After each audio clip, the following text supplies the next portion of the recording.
প্রথম প্রভাত। ছোট ছোট চড়ুই পাখির আনাগোনা। আশপাশ ভরে উঠেছে বাড়ির পেছনের গাছের ফাঁক দিয়ে ভেসে আসা দুষ্টু মিষ্টি কিচিরমিচিরে। আলো এখনো পূর্ণ জাগেনি। এলিজাবেথ ভোরের আলো ফোটার আগেই যাওয়ার প্রস্তুতি নিয়ে নেয়। তাকবীর আর কিছুই বলল না। এলিজাবেথ তার কথা রেখেছে। এবার তাকবীরের পালা। লাগেজ গোছানো শেষ। এলিজাবেথও পুরোপুরি তৈরি। তাকবীরও প্রস্তুত, ওকে চাচার বাড়ি পৌঁছে দেবে। হঠাৎ কলিং বেলের শব্দে নিস্তব্ধতা ভেঙে গেল। এই ভোরবেলায় কে এলো ভেবে এলিজাবেথ নিজেই দরজা খুলল। বাইরে দাঁড়িয়ে দারোয়ান, হাতে বড়সড় একটা ফাইল। বড় মালকিন, এটা আপনার জন্য এসেছে। আপনাকেই খুলতে বলা হয়েছে। এলিজাবেথ অবাক হয়ে ফাইলটা হাতে নিল। কে পাঠিয়েছে সেটা তো জানি না। বলল যেন আপনার হাতেই দেওয়া হয়। বলেই দারোয়ান চলে গেল। ফাইলটা হাতে নিয়ে বারবার উল্টে পাল্টে দেখল এলিজাবেথ। কোনো প্রেরকের নাম নেই, শুধু অচেনা সিলমোহর। কপালে ভাঁজ ফেলে গিয়ে বসল সোফায়। ধীরে ধীরে ফাইলের ক্লিপ খুলল। ভেতর থেকে বেরিয়ে এলো বেশ কিছু কাগজপত্র। এলিজাবেথের দৃষ্টি আটকে গেল একটা লাইনে। গোপনীয়, শুধুমাত্র প্রাপক পড়ার জন্য। মুহূর্তেই ঘর ভরে উঠল অজানা এক উদ্বেগের ভারে। বাইরে ভোরের আলো ফুটতে শুরু করেছে। প্রথম ফাইলের পাতা উল্টাতে উল্টাতে এলিজাবেথ ভ্রু কুঁচকায়। দেশের নামিদামি গণ্যমান্য ব্যক্তিদের নাম, তাদের জীবনের আদ্যোপান্ত লেখা, সম্পত্তির হিসাব, লেনদেনের তথ্য, এমনকি কিছু গোপন তথ্য যা সাধারণ মানুষের জানার কথা নয়। এলিজাবেথ কিছুই বুঝে উঠতে পারে না এসব তার কাছে কেন পাঠানো হয়েছে। হঠাৎই চোখ আটকালো একটা পরিচিত নামে। হৃদস্পন্দন থমকে গেল এক মুহূর্তের জন্য, কিন্তু পরক্ষণেই নিজেকে বোঝালো একই নাম তো অনেকেরই হতে পারে। তেমন আমলে নিল না। ফাইলটা সরিয়ে নিল এলিজাবেথ। ভেতর থেকে বের করল আরেকটি খাম। খুলেই আটকে উঠল বিগত 12 বছরের সব নিখোঁজ শিশুদের রিপোর্ট। সবার ছবি, বয়স, ঠিকানা, নিখোঁজের তারিখ। পাতার পর পাতা জুড়ে শত শত নাম। প্রতিটা নিষ্পাপ মুখের ছবি যেন ভীষণ ভারী করে তুলল ঘরের বাতাস। এলিজাবেথের মুখ গম্ভীর হয়ে এলো। বুকের ভেতর অদ্ভুত এক শূন্যতা অনুভূত হচ্ছে। অবশেষে বের করল শেষ খামটি। এখানে কিছু শিশুদের মৃত্যু সনদ, নির্দিষ্ট তথ্য, বয়স, মৃত্যুর কারণ, আর সবার নিচে রাখা ছোট্ট একটা মেমোরি কার্ড।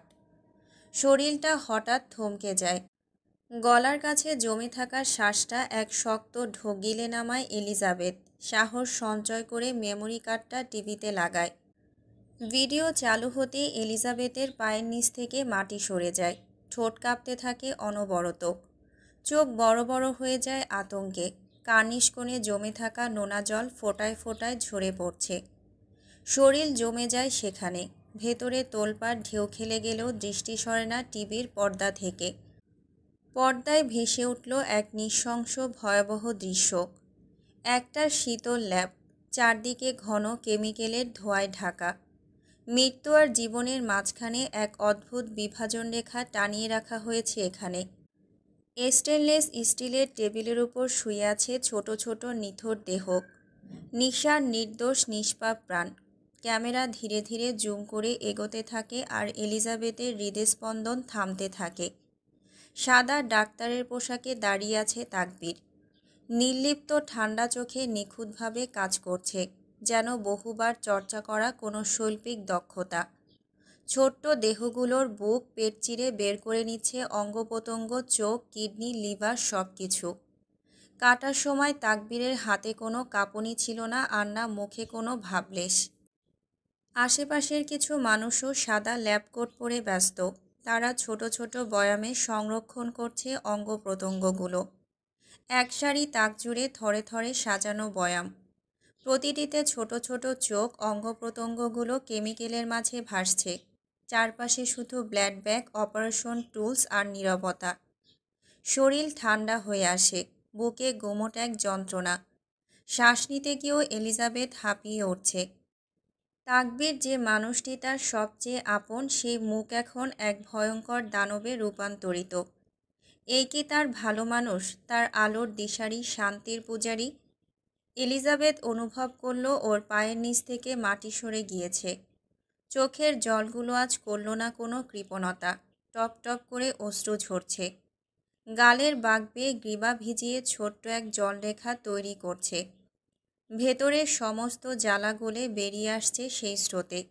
নিঃশ্বাসটা বুকে আটকে আছে, যা নামছেও না উঠছেও না। টান টান করে শ্বাস নিতে চাই, কিন্তু ওই যে বুকের খাঁচায় জমাট বাঁধা, কোনোভাবেই শ্বাস টানা যাচ্ছে না।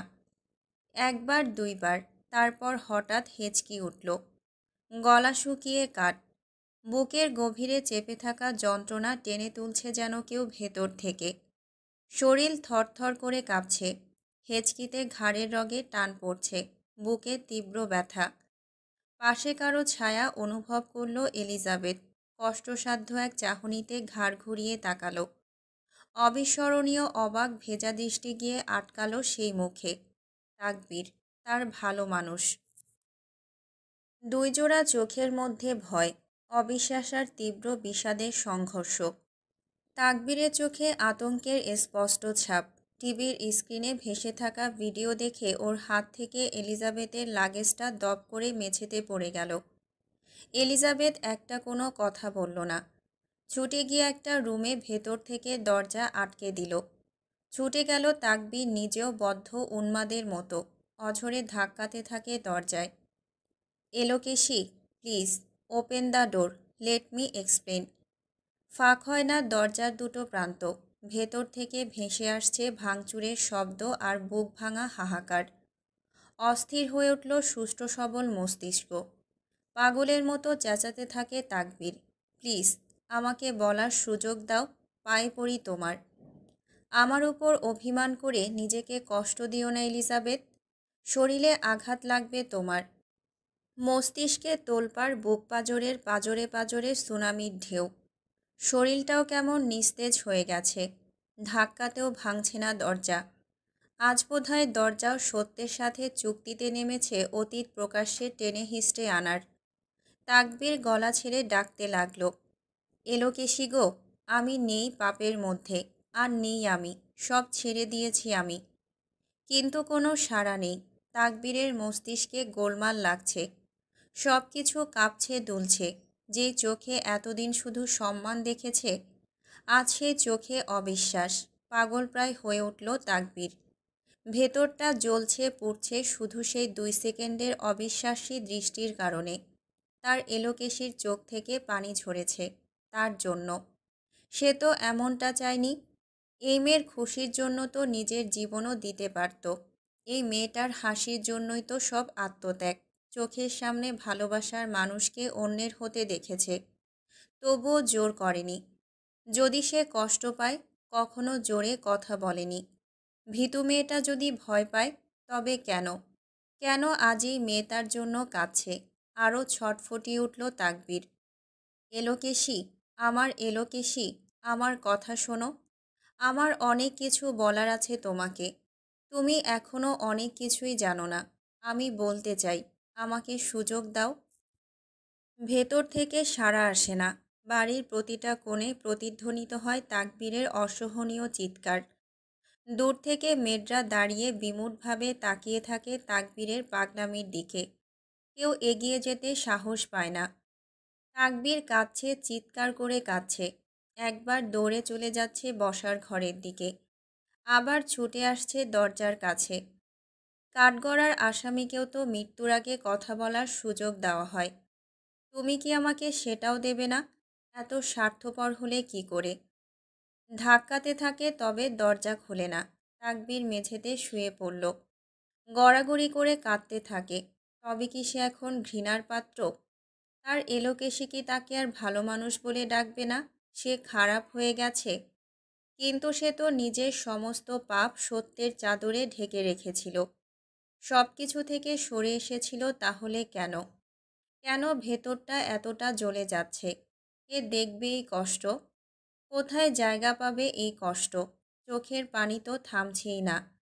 অনেক ঘন্টা পেরিয়ে গেছে। তাকবীর এখন ছটফট করছে। যারা বলে পুরুষ মানুষ কাঁদে না তারা কি এই শ্যামবর্ণের তাকবীর দেওয়ানকে দেখেনি?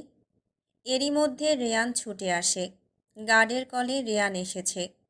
তাকবীরকে মেঝেতে পড়ে কাঁদতে দেখে রেয়ান দ্রুত তাকবীরের রুমে গিয়ে একটা ঔষধের কৌটা নিয়ে আসে। তাকবীর নেয় না, ছুঁড়ে ফেলে দেয়। তাকবীর রেয়ানের হাত জাপটে ধরল। অসহায়ের মতো বারবার বলতে থাকে, ও রেয়ান, বলো না তোমার ম্যামকে দরজা খুলতে। আমি বলতে চাই আমার অতীত, হালকা হতে চাই। ও এমন করছে কেন আমার সাথে? ওকে বলো না আমি সব ছেড়ে দিয়েছি।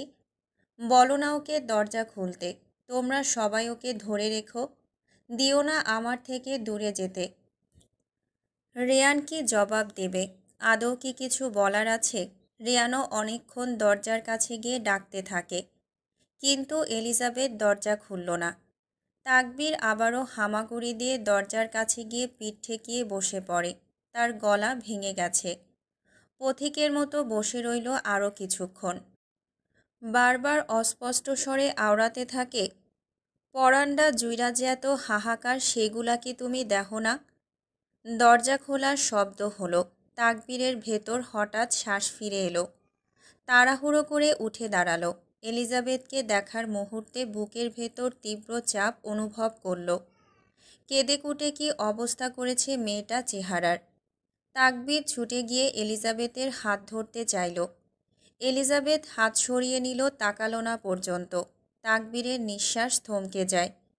কার্নিশ কোণের জলধারা কোনোভাবেই থামছে না। ম্যাম, আপনার স্যারকে সত্যিটা বলার সুযোগ দেওয়া উচিত।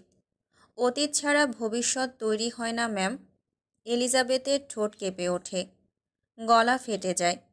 বলুন না সবটা মিথ্যা, প্লিজ। তাকবীর চকিতে বসে পড়ল এলিজাবেথের পায়ের কাছে। হাতে জড়িয়ে ধরল এলিজাবেথের পা। আবারও হাউমাউ করে কাঁদতে কাঁদতে বলল, আমায় ক্ষমা করো এলোকেশি। আমি তোমার এই অগাধ বিশ্বাসের সাথে বিশ্বাসঘাতকতা করেছি। এলিজাবেথের চোখের অশ্রু একের পর এক গড়িয়ে পড়ল। এলিজাবেথ জানত সত্যটা, তবুও তার মন মানতে চাইছিল না। কিন্তু এখন আসামি নিজেই নিজের অপরাধ স্বীকার করেছে। এলিজাবেথ ছিটকে দূরে সরে গেল। তাকবীর এগিয়ে গেলে এলিজাবেথ পিছিয়ে যায়। তাকবীরের গলা দিয়ে শব্দ বের হতে পারছিল না। আর কাছে গেল না, দূরে থেকেই বলল, আচ্ছা আচ্ছা, আমি আর কাছে আসব না। আমরা এক জায়গায় বসি, একটু খোলামেলা কথা বলি। আমি চাই না আমাদের সম্পর্কটা চিরতরে নষ্ট হয়ে যাক। ফিগার আউট করা যাক। এলিজাবেথ বিস্ফোরিত হলো, আরও দূরে সরে ব্যথায় কেঁপে উঠল। কোনো সম্পর্ক নেই আমাদের মধ্যে, আর না কখনো ছিল। যা ছিল তা শুধুই সম্মান, আজ থেকে সেটাও নেই। ঘৃণা করি আমি আপনাকে, ঘৃণা করি মিস্টার তাকবীর দেওয়ানকে। তাকবীর রেয়ানের কোমরে গুজে রাখা গানটা নিয়ে এলিজাবেথের সামনে এগিয়ে দিল। নাও, মেরে ফেলো। তোমার চোখের ঘৃণার থেকে অন্তত এটা কম হবে। এলিজাবেথ গানটা ছুঁড়ে ফেলে দিল। চিৎকার করে বলল, আপনি এভাবে আমাকে কেন ঠকালেন? কেন? আমাকে তো আপনি শেষ ভাঙাটা ভেঙে দিলেন। কেন করলেন এমনটা? পাশ থেকে রেয়ান নিঃশব্দে বলল, ম্যাম, সত্যিটা আমি বলতে চাই। স্যার আপনার জন্য সব কিছু ছেড়ে দিয়েছে, এমনকি নিজের। রেয়ান! বিকট এক ধমকে রেয়ানকে থামিয়ে দিল তাকবীর। এলিজাবেথ রাগে গর্জে উঠল তাকবীরের উপর। কেন ধমকাচ্ছেন? বলুক না সত্যিটা। আর কি মিথ্যে দিয়ে পাপ ঢাকবেন? আমি পাপী না এলোকেশি, পাপ আমাকে পাপী করেছে। শক্ত ঢোক গিলল তাকবীর। কিছুক্ষণ নীরব থেকে বলল, কি জানতে চাও বলো। এলিজাবেথ চোখে চোখ রেখে প্রশ্ন করল, আপনার চাচার পুরো পরিবার এবং আপনার বাগদত্তাকে আপনিই মেরেছিলেন? হুম। একটি শব্দ উচ্চারণ করল তাকবীর। ইতালির শপিং মলে সেই ছেলেটাকে আপনিই মেরেছিলেন? হ্যাঁ। আর কাকে কাকে মেরেছেন আপনি? পথের কাঁটা সবাইকে। কতদিন ধরে চলছে আশ্রমের নাম করেই রেকেটিং? অনেক বছর। নিঃশ্বাস আটকে আসছে এলিজাবেথের, কণ্ঠ বুজে এলো কান্নায়। ফ্যাঁসফ্যাঁসে আওয়াজে বলল, আপনি তো এমন না, তবুও কেন এমন হয়ে গেলেন? এই হাতে কেন রক্ত ঝরল এত নিষ্পাপের? বাচ্চাগুলো কি ক্ষতি করেছিল আপনার? সত্যিই আমি এমন ছিলাম না এলোকেশী। আমার অতীত আমাকে এই পথে নিয়ে গিয়েছে। কী ছিল আপনার অতীতে যে এই মৃত্যুকূপী পথ বেছে নিতে হলো? জানতে চাই আমি। সহ্য করতে পারবে তো? তাকবীর মুখ তুলে তাকালো এলিজাবেথের দিকে। এলিজাবেথ ক্লান্ত ভঙ্গিতে তার দিকে চেয়ে আছে উত্তরের আশায়। মাথা নুইয়ে চোখ বুজে ফেলল তাকবীর। My mother was raped while my sister was in her বেলি। পায়ের নিচটা কেঁপে উঠল। ছিটকে 2 কদম পিছিয়ে গেল এলিজাবেথ। ওর প্রকম্পিত হাত ছুটে গেল পেটের উপর। তাকবীর বলতে শুরু করল, ক্যালেন্ডারের পাতায় তখন ভাদ্র মাস, কোনো এক 99 সালের দিনলিপি। আরশিনগর গ্রামের চেয়ারম্যান তাজোয়ার সম্ভ্রান্ত বংশের গর্ব দ্বিতীয়বারের মতো নির্বাচনী প্রচারণায় নেমেছিল। প্রচারণার পথ তাকে নিয়ে গিয়েছিল পাশের চৈতন্য গ্রামে। চারপাশে নরম হাওয়া বইছিল। প্রকৃতি যেন নিজেই কোনো অদৃশ্য সুরে ডুবেছিল। সেই সুরের মাঝেই এক শ্যামবর্ণা কন্যার দেখা পেল তাজুয়ার। গঠনে ছিল গাঢ় খয়েরি শাড়ি, কোমরে খসখসে ভাঁজ। পুকুর ঘাটে কলসি ভরতে ব্যস্ত ছিল অষ্টাদশী। অথচ সে জানতই না পুকুরের জল তুলে তৃষ্ণা মেটাতে গিয়ে সে যে আরেকজনের বুকের ভেতর এক অবসন্ন চৈত্রের খাখা তৃষ্ণা জাগিয়ে দিয়েছে। সেদিন ফিরে গেলেও চোখে ঘুম ধরা দেয়নি। রাতভর তাজোয়ারের চোখে ভাসছিল সেই মুখখানা। চোখের পাতা বন্ধ করলেই যেন শ্যামল সেই ছায়া দুলে ওঠে অন্তরের আঙিনায়। ভোর হতে না হতেই আর ধৈর্য ধরে রাখতে পারল না তাজোয়ার। ছুটে গিয়েছিল আবারও সেই কৃষ্ণ ধূসরিকার দেখা পেতে। মেয়েটির নাম ছায়া, পরিচিত ছায়ামালতী নামে। তবে সমাজের চোখে সে কেবল এক দাগ আর অভিশাপের ছায়া। ছায়ামালতীর কোনো পিতৃপরিচয় নেই। মা মালতী গ্রামের পাগলিনী, যার পেটে সন্তান হিসেবে ছায়া জন্মেছিল। সে নিজেও জানত না তার সন্তানের আসল পিতাকে। সে দুনিয়ার কিছুই জানত না, কিছুই বুঝত না। তাই সমাজ তাদের ঠেলে দিয়েছে অমাবস্যার অন্ধকারে, যেখানে কোনো আলো পৌঁছায় না। একঘরে হয়ে বেড়ে ওঠা ছায়ামালতীর। তাজোয়ারের বুকের ভেতরটায় যেন ভেঙে পড়ল এক দেহাতি প্রাচীর এসব শুনে। তবে 90 দশকে প্রেম তো কোনো নিয়ম মানে না, কোনো পরিচয়ের ফ্রেমে আটকে থাকে না। প্রেম জেগেছিল তাজোয়ারের মধ্যে তীব্র দাবানলের মতো। ছায়ামালতী নর্দমার কালো জলে ফুটে ওঠা স্বয়ং এক ফুটন্ত পদ্মফুল। গায়ের রঙে চাপা কাপন তার সৌন্দর্য ঢাকতে পারেনি। পাগলের মেয়ে বলে সবাই দূরে থাকলেও সেই দূরত্বের মাঝেই ছড়িয়েছিল এক অস্পর্শ মায়ার রাজ্য। স্রষ্টা যেন কৃপণতা করতে ভুলে গিয়েছিল ছায়ামালতীকে গড়তে গিয়ে। ছায়ামালতী শুধু একটা অবহেলিত পরিচয়হীন মেয়ে নয়, সে ছিল এক রাজ্যের মায়া, যার প্রতিটা হাসিতে, প্রতিটা চাহনিতে, প্রতিটা নিঃশ্বাসে লুকানো ছিল কোনো এক অদেখা দেবতার অমোঘ আশীর্বাদ। আর তাজুয়ার, সে তো সেই আশীর্বাদে সিক্ত এক মানব, যাকে সমাজের দেয়াল থামাতে পারেনি। ছায়ামালতীর হৃদয়ে পুরুষজাতির প্রতি জন্মেছিল তীব্র ঘৃণা। লোকমুখে শোনা তার পাগলিনী মা মালতীর করুণ জীবনের গল্প সেই ঘৃণার শিকড়কে আরও গেঁথে দিয়েছিল মনে। সমাজের অবজ্ঞা আর অপমানের পাহাড় বয়ে নিয়ে ছায়া বেছে নিয়েছিল নিঃসঙ্গ এক জীবন। সেলাইয়ের কাজেই ছিল তার জীবিকা, আর ছোট্ট এক কুঁড়েঘরেই বন্দী ছিল তার সমস্ত জগৎ। পুরুষদের চোখ এড়াতে, অপমানের দৃষ্টির ভয় এড়াতে ছায়া খুব কমই ঘরের বাইরে পা রাখত। তবুও হাজার তালাচাবি দিয়ে মনকে আটকে রাখলেও ভালোবাসার দৃষ্টি থেকে নিজেকে লুকিয়ে রাখা যায় না। তাজোয়ার সেই প্রেমিক পুরুষ কোনো সংকোচ ছাড়াই একদিন পৌঁছে গেল ছায়ামালতীর ঘরের দরজায়। তবে ছায়া ছিল পাথরের মতো অবিচল, মুখের উপর দরজা আটকে দিয়েছিল। তাজোয়ারের মুখের উষ্ণ ডাকও তার শীতল দেয়ালের ফাঁক গুলিয়ে পৌঁছাতে পারেনি।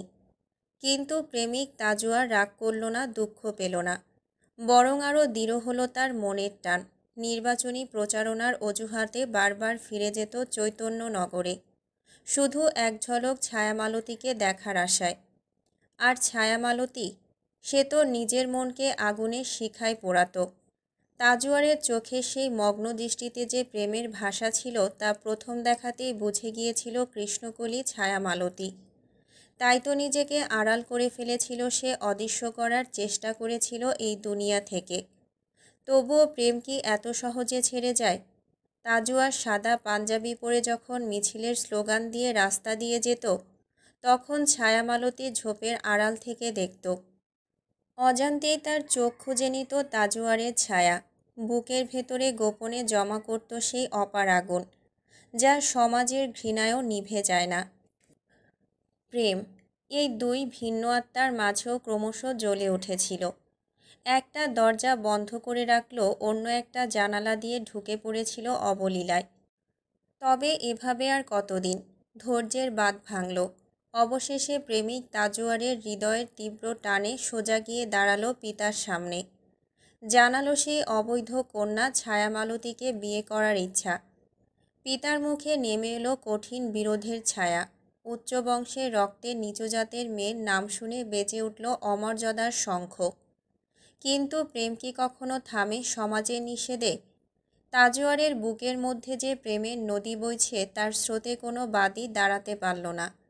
এক রাতে সমস্ত নিয়মকানুনের শিকল ছিঁড়ে সরাসরি কাজী নিয়ে পৌঁছে গেল ছায়ামালতী সেই পাটের তৈরি ছোট্ট কুটিরে। আকাশের তারাগুলো সাক্ষী হয়েছিল তাদের পবিত্র বন্ধনের।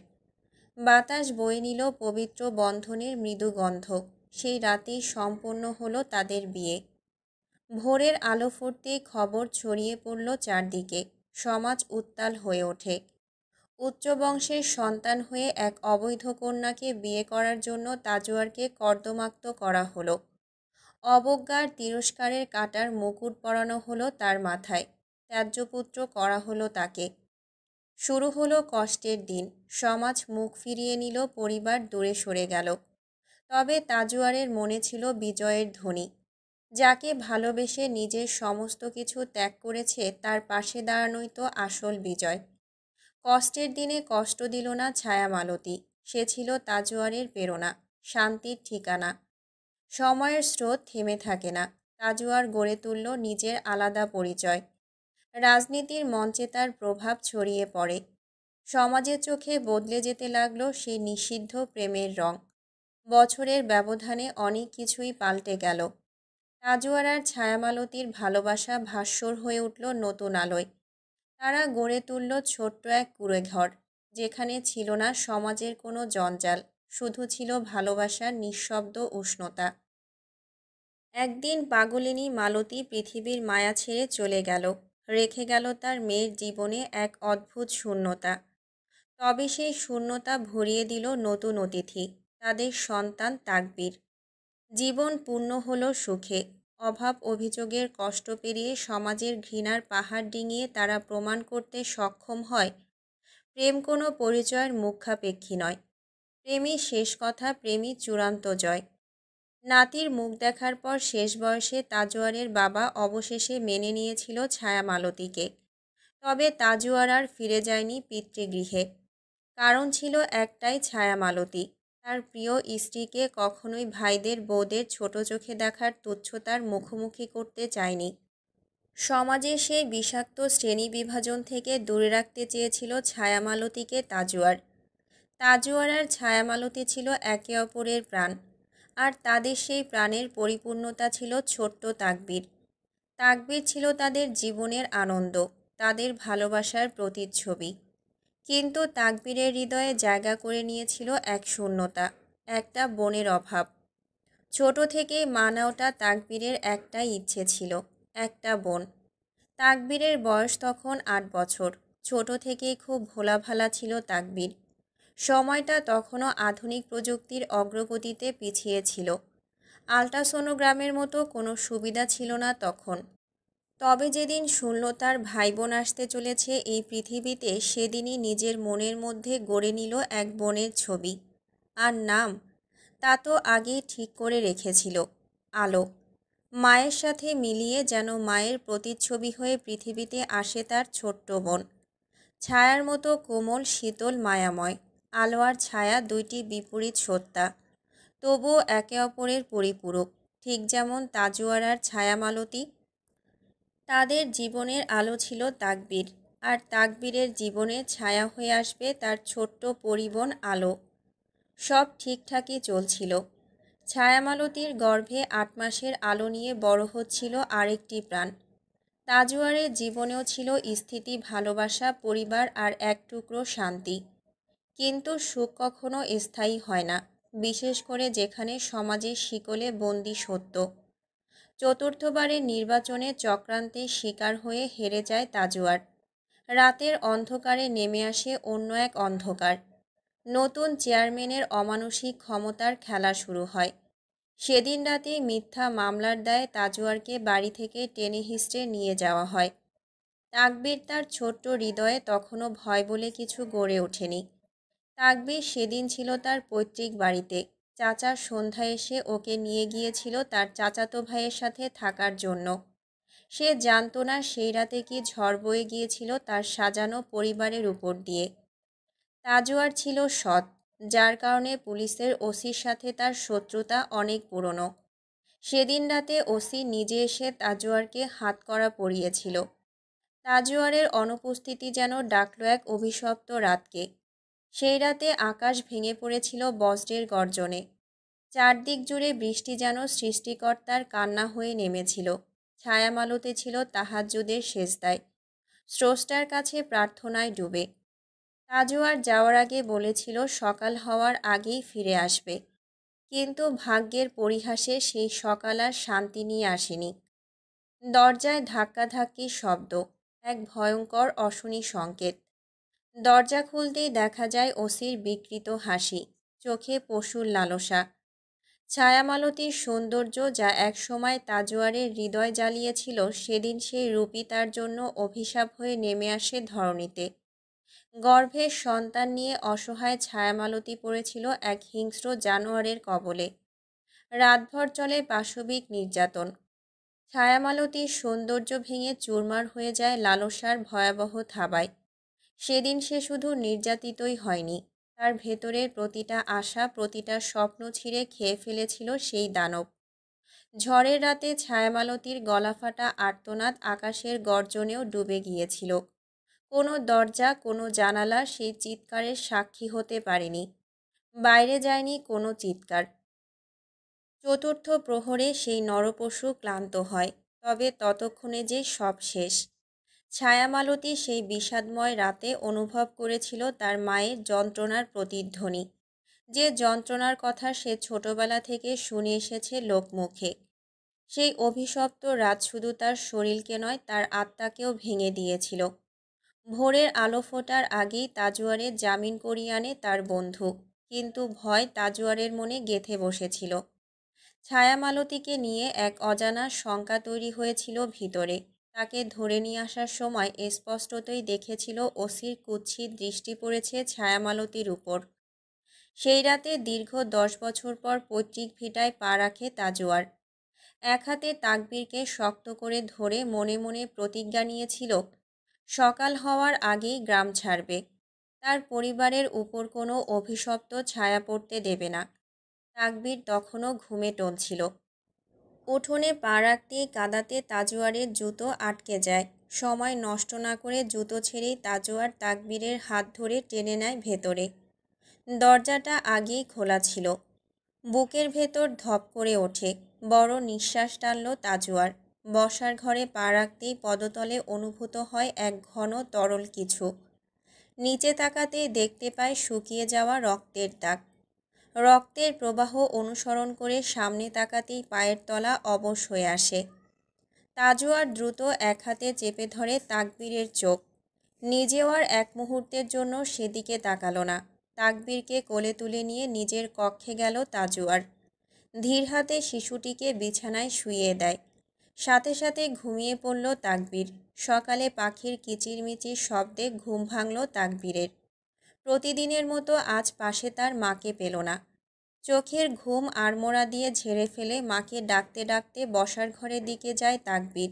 মেঝেতে চোখ পড়তেই দৃষ্টি জলজল করে উঠল তাকবীরের। ওর বোন এসে গেছে দুনিয়ায়। নিঃশব্দে শুয়ে আছে বাবা মায়ের মাঝখানে। তাজুয়ারের হাতে একটুখানি হাত মুঠো করে রাখা সদ্যজাত শিশু। ছায়ামালতী আর তাজোয়ারের মাঝখানে শুয়ে আছে আলো। তাজোয়ারের এক হাত ছায়ামালতীর মাথার নিচে আর ছায়ামালতীর রক্তাক্ত হাত চাপা পড়ে আছে রক্তাক্ত আলোর উপর। তার আরেকটি হাত মেঝেতে নিস্তেজ হয়ে পড়ে আছে, নিথর প্রাণহীন। সৃষ্টিকর্তার বিশেষ রহমতে তাকবীরের বোন এসেছে দুনিয়ায়। এই তো চোখের সামনে তাদের শুয়ে থাকার ভঙ্গিটা যেন ফ্যামিলি ফটো অ্যালবামের মতো নিখুঁত। তাকবীরের মস্তিষ্ক তখনও বুঝে ওঠেনি বাবার মুখে সাদা ফেনা, মায়ের রক্তে ভেজা নিথর শরীর। সে তো খুশিতে বিভোর। ফ্যামিলি ফটোকে পূর্ণতা দিতে সেও নিঃসংকোচে মায়ের পাশে জায়গা করে নেয়, বোনকে জড়িয়ে ধরে শুয়ে পড়ে। তবে আলোর শরীর ছিল বরফ ঠান্ডা। চমকালো তাকবীর। উষ্ণতা দিতে বোনকে নিজের সাথে মিশিয়ে নিল। রক্তে মাখানো গালে কপালে ঠোঁটে অজস্র চুমু খেল। বোন কান্না করে না কেন? কথা বলে না কেন? ডাকলো বাবা মাকে, কেউই সাড়া দেয় না। অস্থির হয়ে ওঠে তাকবীর, কান্না শুরু করে দেয় শব্দ করে। রাতের ঝড়ঝাপটা পেরিয়ে প্রকৃতি তখন নতুন রূপ নিয়েছে। বাইরে ঝলমলে রোদ। তাকবীরের কান্না শুনে প্রতিবেশীরা ছুটে আসে। মুহূর্তেই কান্নার আহাজারি ছড়িয়ে পড়ল চারপাশে। ভিড়ের মাঝে তাকবীর সোফার এক কোণে জড়সড় হয়ে বসে রইল।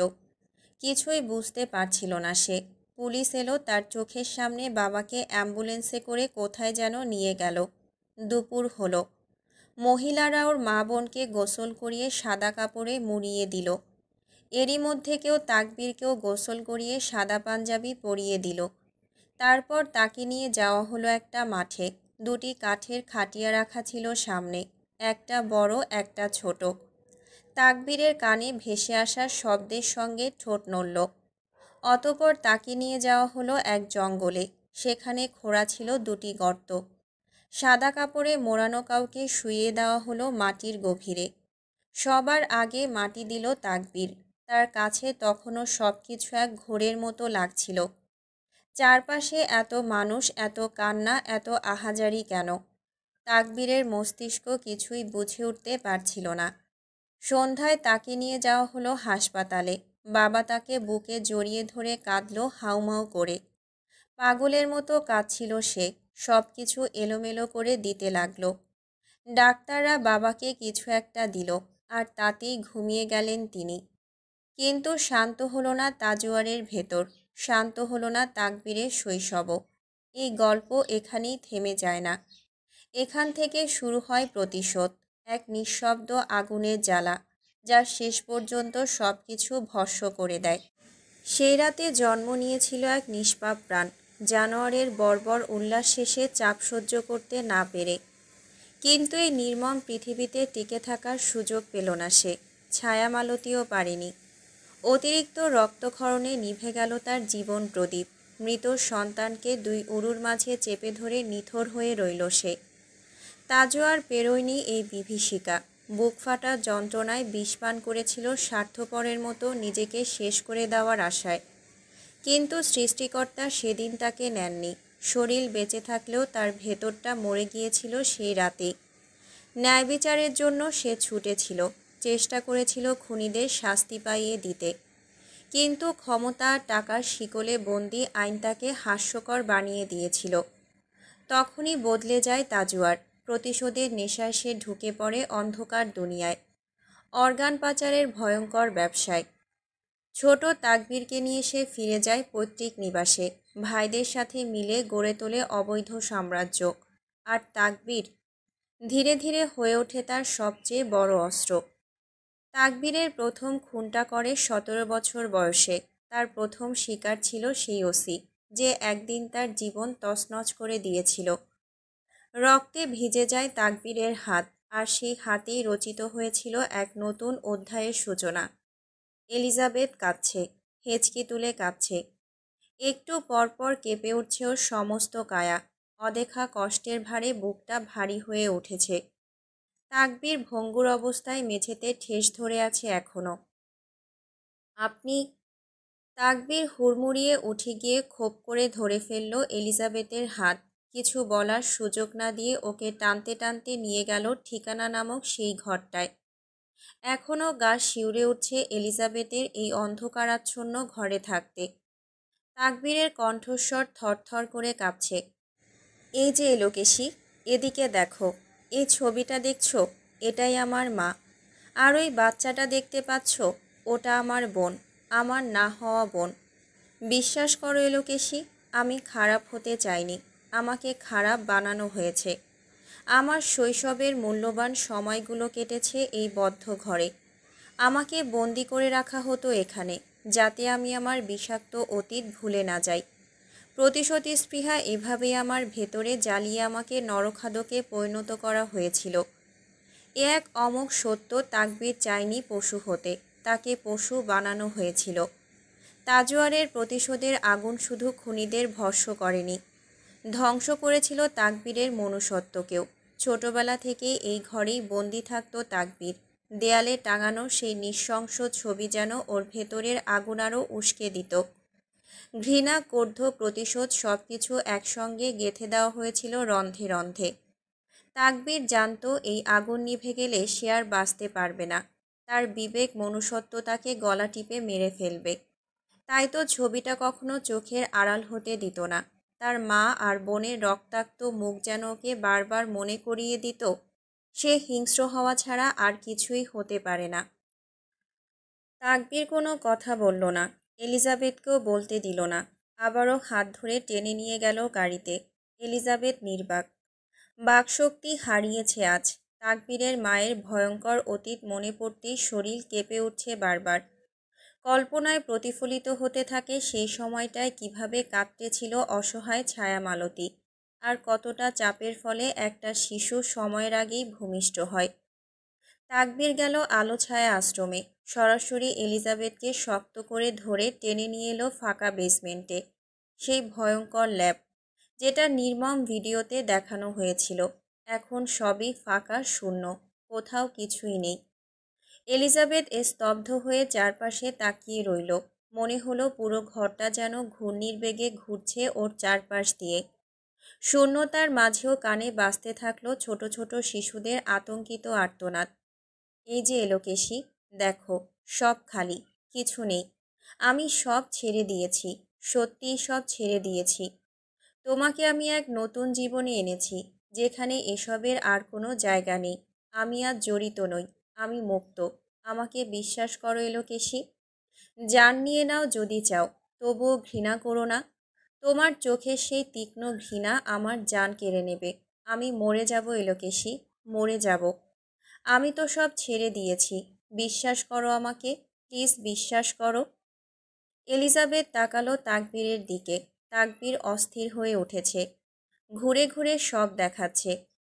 আমি আর কুয়েত কোম্পানির সাথে কোনো চুক্তিতে নেই।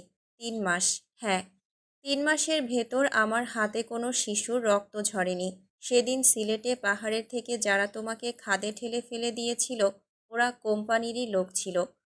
আমি কেন ওদের সাথে নেই, কেন চুক্তি ভেঙেছি, তারই প্রতিশোধ নিতে চেয়েছিল ওরা। বিশ্বাস করো আমাকে, প্লিজ, বিশ্বাস করো। মরে যাব আমি, সত্যিই মরে যাব তোমার জন্য। আমি আমার, কি যেন বলতে গিয়েও বলতে পারল না তাকবীর। হ্যাঁ, তাকবীর ঠিকই বলেছে। সে আর কোনো কোম্পানির সাথে চুক্তিতে নেই। সেই কবেই ছেড়ে বেরিয়ে এসেছে এলিজাবেথের জন্য। সেখান থেকেই শুরু হয়েছিল বাবা ছেলের দ্বন্দ্ব, ব্যবসার লসের পর লস। আর সেই ক্ষোভ থেকেই তাজোয়া সেদিন এলিজাবেথকে মারতে গিয়েছিল। রিচার্ড সেদিন খেলার মাঠে কৌশলে স্ক্রিনে যে ভিডিওটা চালিয়ে দিয়েছিল, সেখানে তাকবীরকে দেখা গিয়েছিল কারো সাথে তর্ক করতে। এক পর্যায়ে গান পয়েন্ট করেছিল লোকগুলোকে। তারা ছিল কোম্পানির লোক, প্রতিশোধ পরায়ণ শিকারী। তাকবীর হাঁটু গেড়ে মেঝেতে বসে পড়ল। নিঃশ্বাসগুলো দ্রুত ছুটছে। কাঁপতে কাঁপতে পাগলের মতো বারবার বলে যাচ্ছে, আমি খুনি নই এলোকেশী, আমাকে খুনি বানানো হয়েছে। আমি ঘৃণা করি আমার বাবাকে, কিন্তু তুমি আমাকে ঘৃণা করো না, প্লিজ। আমি শুদ্ধ হতে চাই, আমি মুক্তি চাই। এলিজাবেথ গিয়ে দাঁড়ালো তাকবীরের সামনে। শুদ্ধ হতে চান তো? তাকবীর ক্ষীণ চেহারাটা উপরে তুলল, ঘন মাথা নাড়ল। এলিজাবেথ স্থির কণ্ঠে বলল, পদত্যাগপত্র জমা দিন। আপনি জনসাধারণের জন্য নন, ওদের জন্য বিপজ্জনক আপনি। তাকবীর এক মুহূর্ত দেরি করল না জবাব দিতে। হ্যাঁ, তুমি বললে তাই করব। আমার চাই না কোনো পদ, চাই না কোনো ক্ষমতা। তুমি চাইলে এই জীবনটাই দিয়ে দেব, সব ভাসিয়ে দেব আমি। শুধু প্লিজ আমার থেকে দূরে যেও না। ভালোবাসতে হবে না আমাকে। আমি না হয় পথে ঘাটের ধুলো হয়ে সারা জীবন তোমার পেছনেই ছুটে গেলাম, তবুও তুমি থাকো কাছে। আমার যে কেউ নেই, এতিম আমি। আমার কবরে মাটি দেওয়ার জন্য হলেও যে তোমাকে লাগবে এলোকেশী। এলিজাবেথ করুণ দীর্ঘশ্বাস ফেলে হাঁটু গেড়ে বসে তাকবীরের সামনে। দুই হাতের আঁচলায় আলতো করে ধরল তাকবীরের ভেজা চিবুক। কণ্ঠ নরম তবে কঠোর সত্যে বাঁধা। আপনার অতীত ভয়ঙ্কর, কিন্তু আপনি যা করেছেন তা পাপ। শত শত মায়ের বুক খালি করেছেন আপনি। এই হাতে কত রক্ত ঝরেছে, এর শাস্তি দরকার। আপনি আইনের কাছে আত্মসমর্পণ করুন। একটা দীর্ঘশ্বাস, অতঃপর মৃদু হাসল এলিজাবেথ। আপনি পাপী, তবুও আমার কাছে সবচেয়ে সম্মানিত হবেন। আমার দুর্ভাগ্য আপনাকে ভালোবাসতে পারলাম না, কিন্তু গর্বিত জীবনে আপনাকে পেয়েছি আমার এই ছোট্ট জীবনে। আপনি আমার কাছে সেরা, অতুলনীয়। ভালো মানুষ, আমার ভালো মানুষ। সারা জীবন আমার কাছে ভালো মানুষ হয়ে থাকুন না প্লিজ। আপনার সব দোষ স্বীকার করুন। আমি পায়ে পড়ি আপনার। আপনার শাস্তি প্রয়োজন, পাপ যে খুব বেশি। তাকবীর নিষ্প্রভ দ্বিধাহীন চোখে তাকিয়ে থাকলো এলিজাবেথের দিকে। দৃষ্টিতে এক অসমাপ্ত যন্ত্রণা, নির্বাক আরতি। চোখ থেকে অশ্রু গড়িয়ে পড়ছে, পড়ল এলিজাবেথের চোখ থেকেও। মলিন হাসল এলিজাবেথ। হাতে ছুঁয়ে দিল তাকবীরের চোখের পানি, আলগোছে মুছে দিল তা। নরম দৃঢ়স্বরে বলল, সবচেয়ে বড় আদালত হলো মানুষের মনুষ্যত্ব। ওটা ভারী, খুব ভারী। দেখুন না, আমি একজনকে 3 বছর ধরে ভালোবেসে গেলাম, তবুও তার হতে পারলাম না, কারণ সে পাপী। পাপ পুণ্য মিলেমিশে কিভাবে থাকে বলুন? তার সাথে থাকতে হলে আমাকে পাপী হতে হবে, পাপকে প্রশ্রয় দিতে হবে। একটা সুস্থ মানুষ হয়ে তা কিভাবে পারি বলুন? তাই বেছে নিলাম একপাক্ষিক বিরহ, যেখানে কোনো আশা ভরসা বিশ্বাস কিছুই নেই। কিন্তু আমি আপনাকে বিশ্বাস করতাম। বলুন, কেমন করে আপনাকে মাফ করে দিই? তবুও চাই আপনি আত্মসমর্পণ করুন। যেমন অজুর পর মানুষ পবিত্র হয়, তেমনি আপনিও আমার কাছে আগের মতো পবিত্র হয়ে উঠুন। আমার সেই ভালো মানুষটা হয়ে উঠুন মিস্টার তাকবীর। থাকুক না আমাদের মাঝে 14 শিকের বেড়াজাল, তবুও সম্মান থাকুক, আস্থা থাকুক। আমি আমার সবটা দিয়ে চেষ্টা করব আপনার শাস্তি যেন কমে আসে, আপনার মুক্তি যেন ন্যায়ের হয়। হঠাৎ তাকবীর মেঝেতে শুয়ে পড়ল, গড়াগড়ি করতে লাগলো। বুকে হাত দিয়ে নিজেকে চাপড়াতে থাকলো জোরে। পাগলের মতো উচ্চস্বরে হেসে উঠল, আমি সুখী, আমি সুখী। দুনিয়ার সবচেয়ে সুখী মানুষ আমি আজ। আমার এলোকেশী আমার কথা ভাবছে। মা দেখো, কে বলে আমি কপাল পোড়া। এই দেখো, আমার এলোকেশী আমার কথা ভাবছে, আমার ভালো চাইছে। আমি আজ কিছু না পেয়েও কত সুখী। তাকবীরের চোখের সামনে ধীরে ধীরে সব ঝাপসা হয়ে এলো। দুই চোখ জলে টইটুম্বুর। ঝাপসা দৃষ্টির ফাঁক গলে তাকবীর দেখতে পেল এলিজাবেথ ঢলে পড়ছে। ছুটে গেল তাকবীর, হাত বাড়ালো কিন্তু ধরতে পারল না।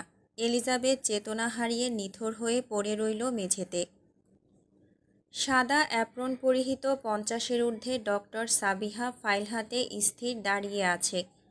গম্ভীর চোখে একনিষ্ঠভাবে রিপোর্টের পৃষ্ঠা উল্টাচ্ছে। পাশে উৎকণ্ঠিত তাকবীর কখনো ডক্টরের মুখের ভাব পড়তে চেষ্টা করছে, কখনো দৃষ্টি ফেলছে হাসপাতালের সাদা বিছানায় নিথর হয়ে শুয়ে থাকা এলিজাবেথের দিকে। একসময়ে ডক্টর সাবিহা ফাইল বন্ধ করে চোখ তুললেন এলিজাবেথের দিকে, পরপরই আবারও তাকালেন রিপোর্টের দিকে। এলিজাবেথের উদ্দেশ্যে গম্ভীর কণ্ঠে প্রশ্ন ছুড়ল, have you missed your period? চাপা ভয় কামড়ে ধরল হৃদয়টাকে। এলিজাবেথ নীরবে দুই পাশে মাথা নাড়ল। ফোঁস নিঃশ্বাস ছেড়ে চোখ থেকে পাওয়ার গ্লাস খুলে ফেলল doctor Sabiha. I see, don't worry, অনেক সময় এমন হয়ে থাকে। পাশ থেকে ছটফটিয়ে উঠল তাকবীর। কি হয়েছে doctor? Is this serious matter? ও হঠাৎ সেন্স হারালো কেন? সবটা খুলে বলুন আমাকে। হেসে ফেলল ডক্টর সাবিহা। চোখ দুটো খুব বড় বড় করে অবিস্মরণীয় ভঙ্গিতে বললেন, হয়েছে তো, অনেক বড় একটা মিরাক্কল হয়ে গিয়েছে। মানে? She is 3 months into her pregnancy. Congratulation minister তাকবীর।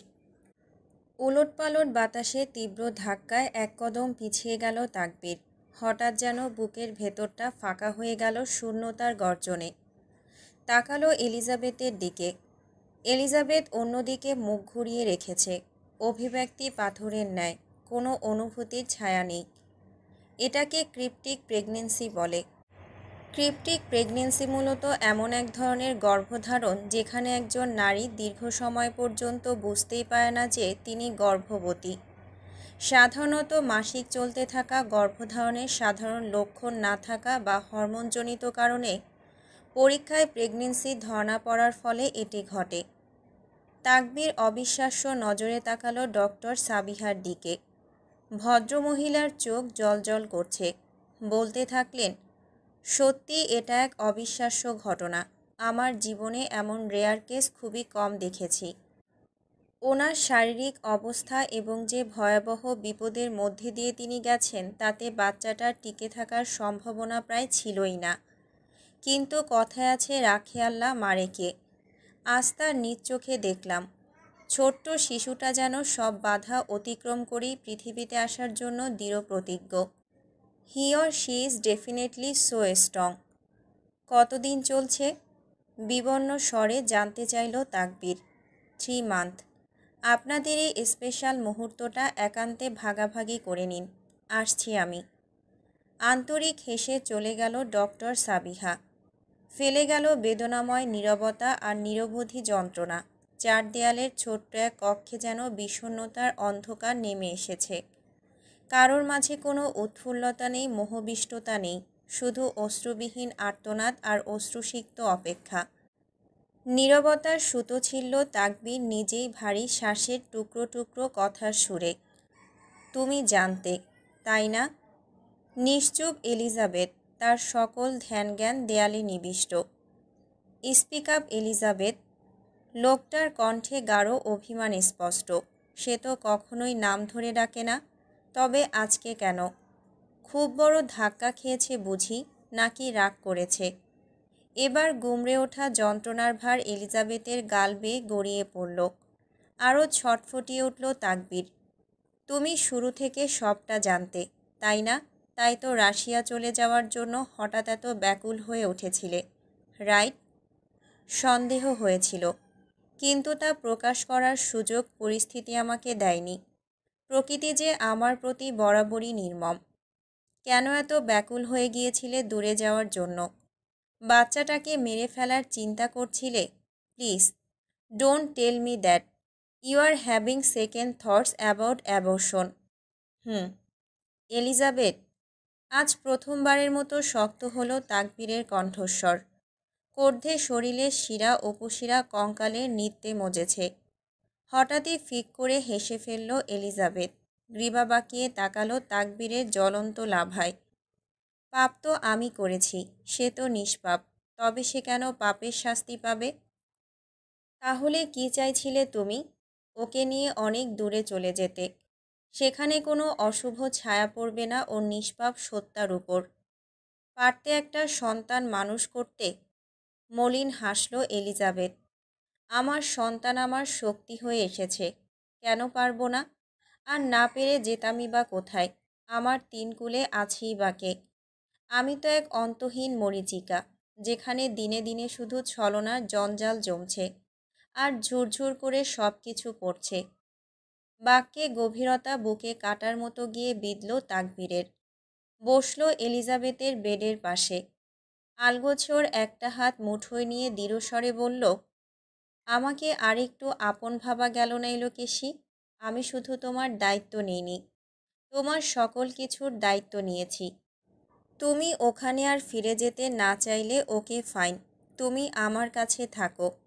তোমার অস্বস্তি হয় এমন কিছু বলবো না আমি, কোনো দিনও না। ও আমার না হোক, তবুও আমি ওর দায়িত্ব নিতে চাই।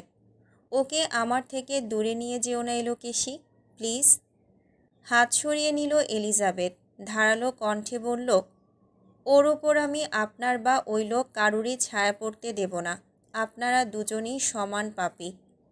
শুদ্ধ হয়ে এলে দেবে, আমার হতে হবে না তোমাদের। তোমাদের ভালো রাখার দায়িত্ব দেবে আমায়। এলিজাবেথ তাকালো তাকবীরের কৃষ্ণ গহ্বরে। চোখে মুখে নেই কোনো জড়তা দ্বিধা। কতটা সাবলীল গলায় বলে দিল এত বড় একটা কথা। কিভাবে পারে একটা মানুষ এত নিঃস্বার্থ আর ত্যাগী হতে? কিভাবে শুদ্ধ হবেন? আত্মার শুদ্ধিকরণের মাধ্যমে। কিভাবে নির্মল হবেন? আত্মধ্বংসের মাধ্যমে। আত্মহত্যা? হ্যাঁ, তবে আত্মার না, পাপের হত্যা। কিভাবে? সেটা না হয় আমার উপরই ছেড়ে দাও। ভয় পেও না, সব তোমার মনের মতোই হবে। রেস্ট করো এখন, আমি আসছি। তাকবীর 2 কদম এগোতেই পেছন থেকে হাত আঁকড়ে ধরল এলিজাবেথ। ঘুরল তাকবীর, কাঁদছে মেয়েটা। এলিজাবেথ ব্যথায় ভেজা নিঃশব্দে বলল, আপনার সাথে সাক্ষাৎ রিজিকে ছিল, কিন্তু আপনার সাথে সংসার রিজিকে ছিল না। আমাকে অভিশাপ দেবেন না। তোমাকে ছাড়া যে আমি সুখের নাগালটুকুও পাই না। এ কেমন রিজিক? খোদা কিভাবে পারল এত পাষাণ হতে? মনের কথা মনের মধ্যেই পিষে দিল তাকবীর। একগাল হেসে বসল এলিজাবেথের পাশে। ওর মাথায় আলতো করে হাত রেখে নরম গলায় বলল, সবার তো হ্যাপি এন্ডিংই পছন্দ, তাই না? তবে এমনটা তো সব সময় হয় না। এই উপন্যাসে না হয় আমি অসম্পূর্ণই রয়ে গেলাম। উপসংহারে দাগ কেটে থাকুক আমার অপূর্ণতার সকলের মনে। এলিজাবেথ এবার শব্দ করে কেঁদে উঠল। খামচে ধরল তাকবীরের হাত। আদালত তো আপনার ফাঁসির রায় দেবে। তাকবীরের ঠোঁটের কোণে প্রশান্তিময় হাসির অস্পষ্ট ঝলকানি। জীবন কত সুন্দর। এলোকেশী তার মৃত্যুকে ভয় পাচ্ছে। তাকবীরের ঠোঁট গহ্বরের ফাঁক গলে ছুটে চলল প্রাপ্তির হাসি। সেই হাসি মিলেমিশে গেল আকাশে বাতাসে। তাকবীরের কণ্ঠ জড়িয়ে আসছিল, মরণেও ক্ষতি নাই, ক্ষতি শুধু তোমারে না পাইলে। বলেই তৎক্ষণাৎ পালিয়ে গেল তাকবীর। কার্নিশে বাদ যে ভাঙছিল। পেছনে ফেলে গেল দুর্বোধ্য এলিজাবেথকে। গাড়ি চলছে নির্দিষ্ট গন্তব্যে। রেয়ান ড্রাইভ করছে।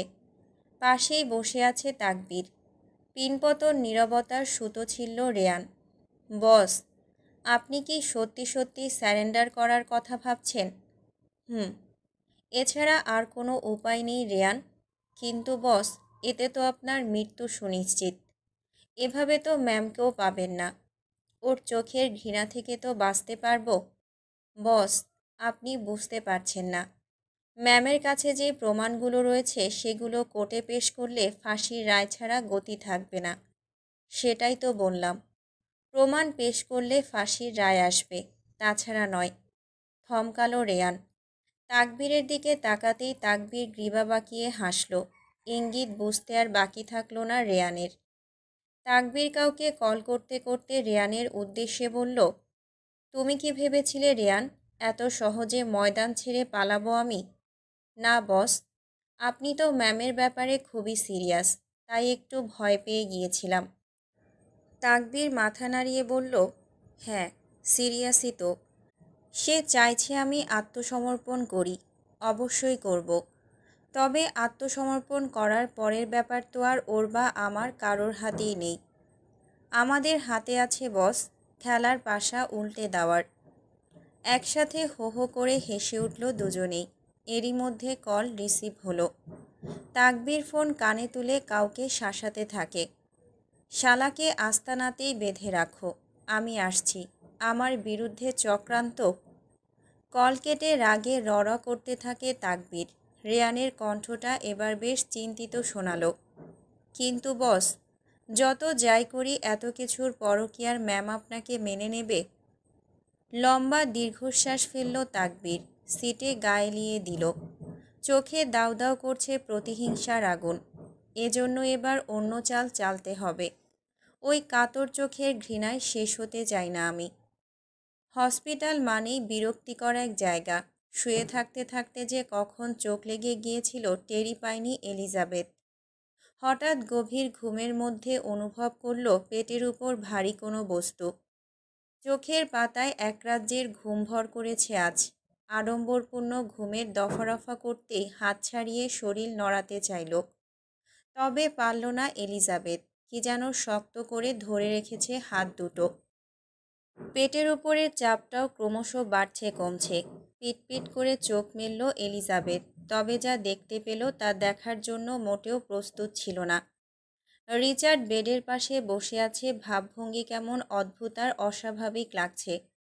একটু পরপর ঝুঁকে পেটের উপর মাথা ছোঁয়ায়, আবার সরে আসে। কেমন আইটাই করছে, শক্ত হাতগুলো নিষ্পিস করছে। আপনি? চমকে উঠল রিচার্ড, ঠিক যেন চোর হাতে নাতে ধরা পড়েছে। শুষ্ক কণ্ঠে ঢোক গিলল কয়েকবার, হঠাৎই ঝাঁপিয়ে পড়ে এলিজাবেথের উপর। মুখে কষ্টেপটা চেপে ধরল। হতবম্ব এলিজাবেথ আতঙ্কে দৃষ্টি ছুড়ল হাতের দিকে। ওর যে হাতে স্যালাইনের সুচ, সেই হাতটাই ওড়না দিয়ে শক্ত করে বেঁধে রাখা হাসপাতালের বেডের সঙ্গে। অপর হাত হ্যান্ডকাফে বন্দি, বেরোনোর কোনো পথ নেই। রিচার্ড আবারও গিয়ে বসল এলিজাবেথের পেটের কাছে। আশ্চর্যজনকভাবে হাত কাঁপছে রিচার্ডের। কাঁপা কাঁপা হাতটা রাখল ওর পেটের উপর। শিউরে উঠে এলিজাবেথের ভেতরটা শ্বাস আটকে এলো। ছটফটে অবস্থায় দেখতে থাকলো রিচার্ডের অদ্ভুত আচরণ।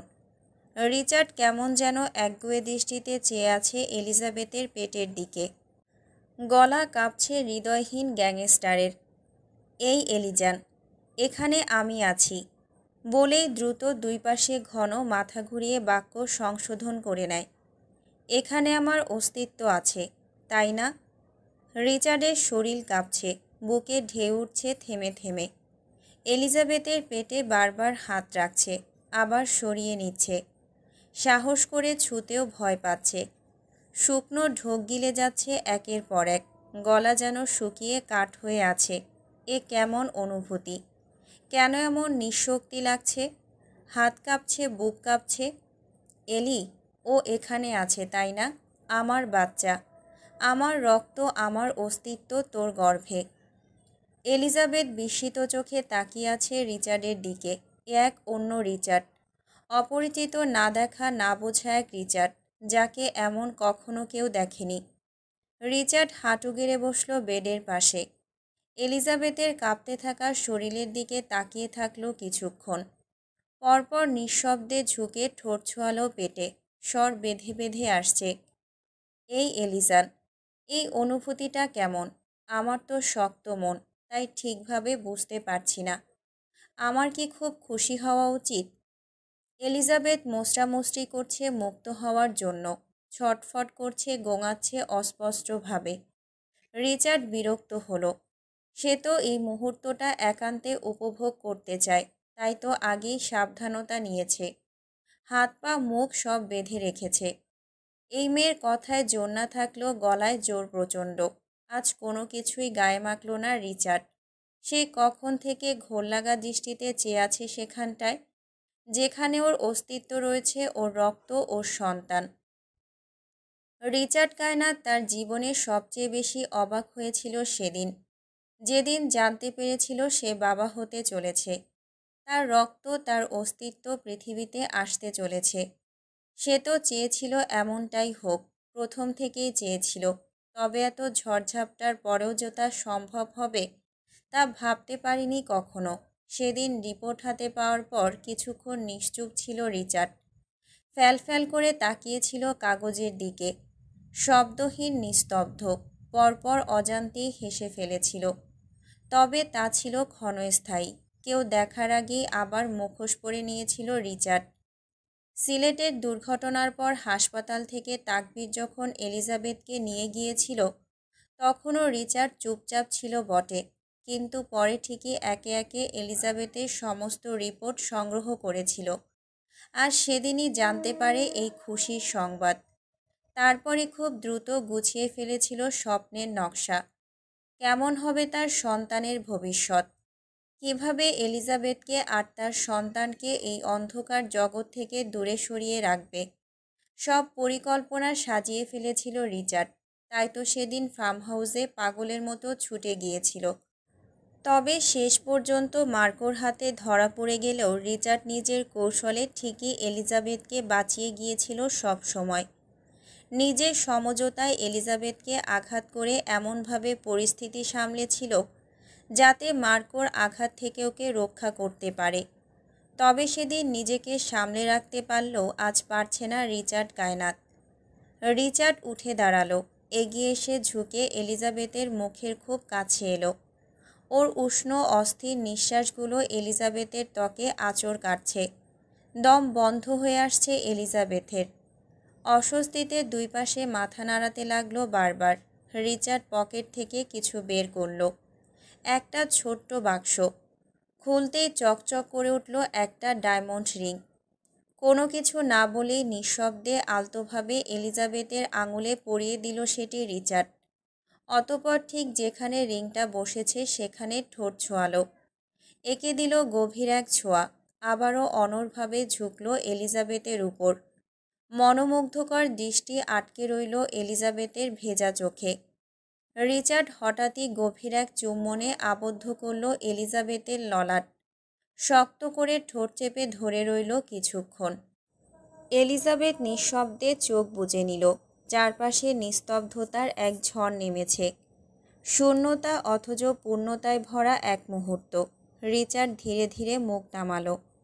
এলিজাবেথের কানের লতির ঠিক পাশে ফিসফিস করে বলল, আজ আমি খুব খুশি এরিদের মাম্মা। হৃদয়ের কপাটে শক্ত করে কামড়ে ধরল কি যেন। অজানা এক অনুভূতি ছুঁয়ে গেল অন্দরমহল। চোখের কোণ বেয়ে গড়িয়ে পড়ল 2 ফোঁটা অশ্রু। তবে সেটা খুশির না দুঃখের সেই রহস্য একমাত্র এলিজাবেথই জানে। রিচার্ড নড়ল না, গভীর দৃষ্টিতে তাকিয়ে থাকলো ওর মুখের দিকে। জিভ দিয়ে শুষে নিল সমস্ত বেদনার জল। আজ যে খুশির দিন, আজ বেদনার জায়গা নেই। আলিঙ্গনের স্নিগ্ধতার সুবাস প্রতিটা কোণে কোণে। রিচার্ডের মাঝে আজ কোনো হিংস্রতা নেই, নেই কোনো তাড়াহুড়ো। 2 হাতের আঁচলায় চেপে ধরল এলিজাবেথের গাল। নরম গরম ছোঁয়ায় ছুঁয়ে দিল ওর গাল, ললাট, চোখ। অতঃপর ঠোঁটে এক গভীর দীর্ঘস্থায়ী স্পর্শ রেখে দিল। সোজা হয়ে দাঁড়ালো রিচার্ড। 1 পা 2 পা ধীরে ধীরে গেল এলিজাবেথের পায়ের কাছে। পায়ের পাতায় ছুঁয়ে দিল সেই একই নরম গরম স্পর্শ। তিরতির করে কেঁপে উঠল এলিজাবেথের গঠন। শরীরের প্রতিটা কোষে জানান দিল গ্যাংস্টার বসের আগমন ঘটেছে। রিচার্ড এবার এক ঝটকায় খুলে দিল এলিজাবেথের মুখ, মুক্ত করল তার হাত পা। এলিজাবেথ হাঁপাতে হাঁপাতে হুড়মুড়িয়ে উঠে বসল। ভ্রু কুঁচকে তাকালো রিচার্ডের দিকে। তাকাতেই বাঁকা হাসল রিচার্ড।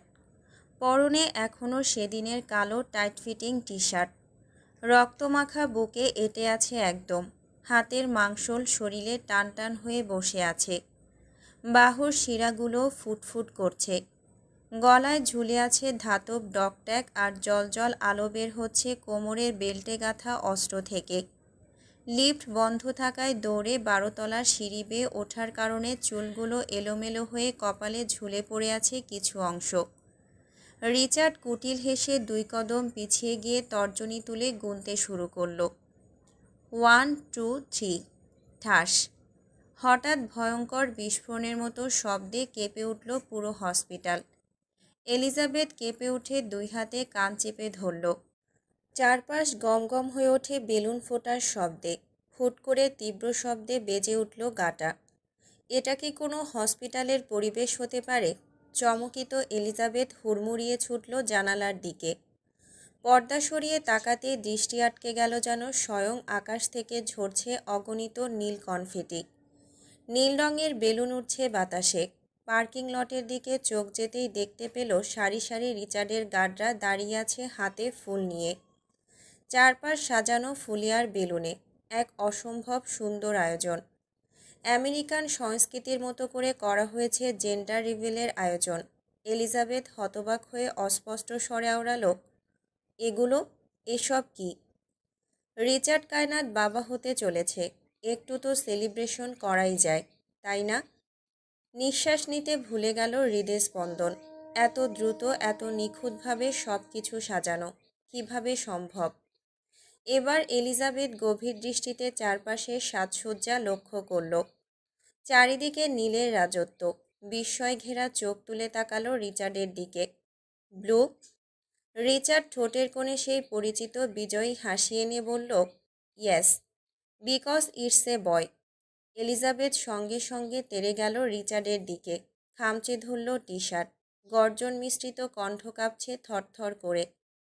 কি করেছেন আপনি আমার সাথে? আমার সব কিছু আগে থেকে আপনি কিভাবে জেনে যান? এমনটা কেন হলো? এটা তো হবার কথা ছিল না। সমাজ কি বলবে? লোকে কি বলবে? ওর কি পরিচয় দেব আমি? কেন করলেন এমনটা?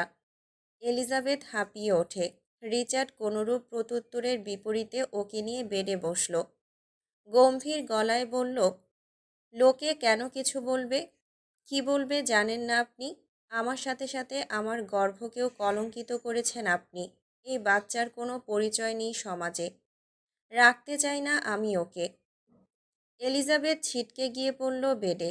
রিচার্ড বিদ্যুৎ বেগে ঝাঁপিয়ে পড়ল ওর ওপর। বৃদ্ধাঙ্গুলার তর্জনী দিয়ে চেপে ধরল কণ্ঠনালী। কি বলেছিস তুই আবার বল? দমে না এলিজাবেথ। গোঙাতে গোঙাতে বলে, রাখবো না এই বাচ্চা আমি। ঠাস করে একটা চড় পড়ল গায়ে। পরপর বৃষ্টির মতো পড়তেই থাকে। চোয়ালে দাগ বসে যায় 5 আঙ্গুলের। তবুও এলিজাবেথ বারবার বলতে থাকে, হ্যাঁ হ্যাঁ, রাখবো না আমি এই সন্তান, পিতৃ পরিচয়হীন অবৈধ। রিচার্ড ক্ষুধার্ত সিংহের মতো গর্জন দিয়ে ওঠে, ও আমার সন্তান, আমি ওর বাবা, অবৈধ না সে। আমার আর তোর হালাল বন্ধনে ওর আগমন। এই সমাজের কারোরই রাইটস নেই ওর পরিচয় নিয়ে কথা বলার। মানে? মানেও মিস্টার কায়নাত এবং মিসেস কায়নাতের সন্তান। তুই আমার লিগাল ওয়াইফ, আন্ডারস্ট্যান্ড? ওয়াইফ? কক্ষ কাঁপিয়ে চেঁচালো রিচার্ড। হ্যাঁ, তুই আমার ওয়াইফ। এই রিচার্ড কায়নাতের ওয়াইফ তুই। তোকে কিনে আনিনি আমি। সেই স্বাক্ষর ছিল তোকে হালাল করে আমার করার স্বাক্ষর। এলিজাবেথ ধাক্কা দিয়ে রিচার্ডকে ওর উপর থেকে ফেলে দিল। কি যাতা বলছেন? আমি ওনার। আবারও অতর্কিত আক্রমণে কুঁকড়ে গেল এলিজাবেথ। রিচার্ড এসে ওকে দেয়ালের সাথে চেপে ধরল। তোর জীবনে আমি একমাত্র পুরুষ ছিলাম আর আমার জীবনে একমাত্র নারী তুই। কারোরই ঠাঁই নেই আমাদের মাঝে। তোর বিয়ে আমার সাথে হয়েছে, শুধুমাত্র আমার সাথে। আমার প্রতিটা ছোঁয়ায় বৈধতা ছিল। তোকে ছোঁয়ার এবং বাচ্চার উপর পূর্ণ এখতিয়ার রয়েছে আমার। তোরা দুজন শুধু আমার আর কারোরই না।